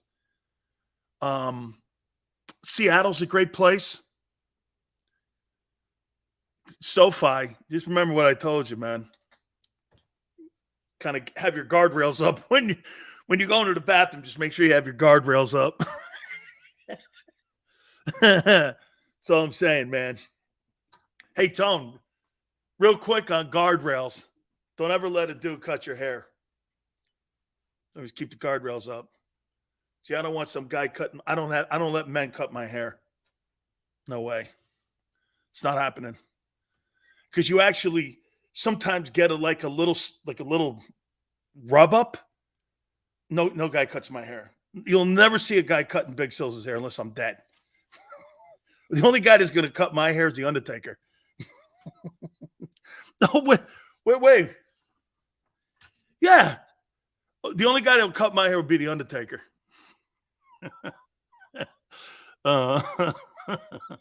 Floyd the Barber? No, I don't think so. No. Patricia. Okay. Patricia, the hair cutter, but not Floyd. My wife cuts my hair. No, nobody's cutting Big Sills' hair. That ain't happening. Dude, tomorrow we're going to get Bruce Arians on, and we'll talk to him about the RPO. And I think, get this, I had an interview all lined up for last week, but 5:30 Eastern, we're going to get him. And I personally think what Jalen does, it might be actually a harder offense to run than what the traditional drop back is. Because think about it. When you got to drop back, you got to read all that, right? Well, when Jalen, he's reading the pass play and the run play all at the same time. the guy on the sidelines is almost a non-factor. The decision maker of the quarterback, he's going to determine, he might even pull it back out and drop back. This is why I say PFF today came out with all those quarterbacks. This guy gets you to the first down just in a different way. I have to deal with that too. It's not how you drive, man. It's how you arrive. And that's what this kid does. Great stuff today, as always. Xander, thank you. Thank all of you. You guys were great, as always. Big Joe, thank you. Tone, spectacular stuff, as you always do, getting the guest on and constantly contributing to the show. This guy is smart as hell. I mean it. He's going places, and we appreciate that very much, Tone. We will see you tomorrow, 3 to 6 Eastern time, and we'll catch you on the flip side. Do you stream on a Roku, Fire Stick, Google TV, or Apple TV? Now you can watch 6ABC 24/7 with the 6ABC Philadelphia streaming app. And the big story on Action News? Search 6ABC Philadelphia and start streaming today.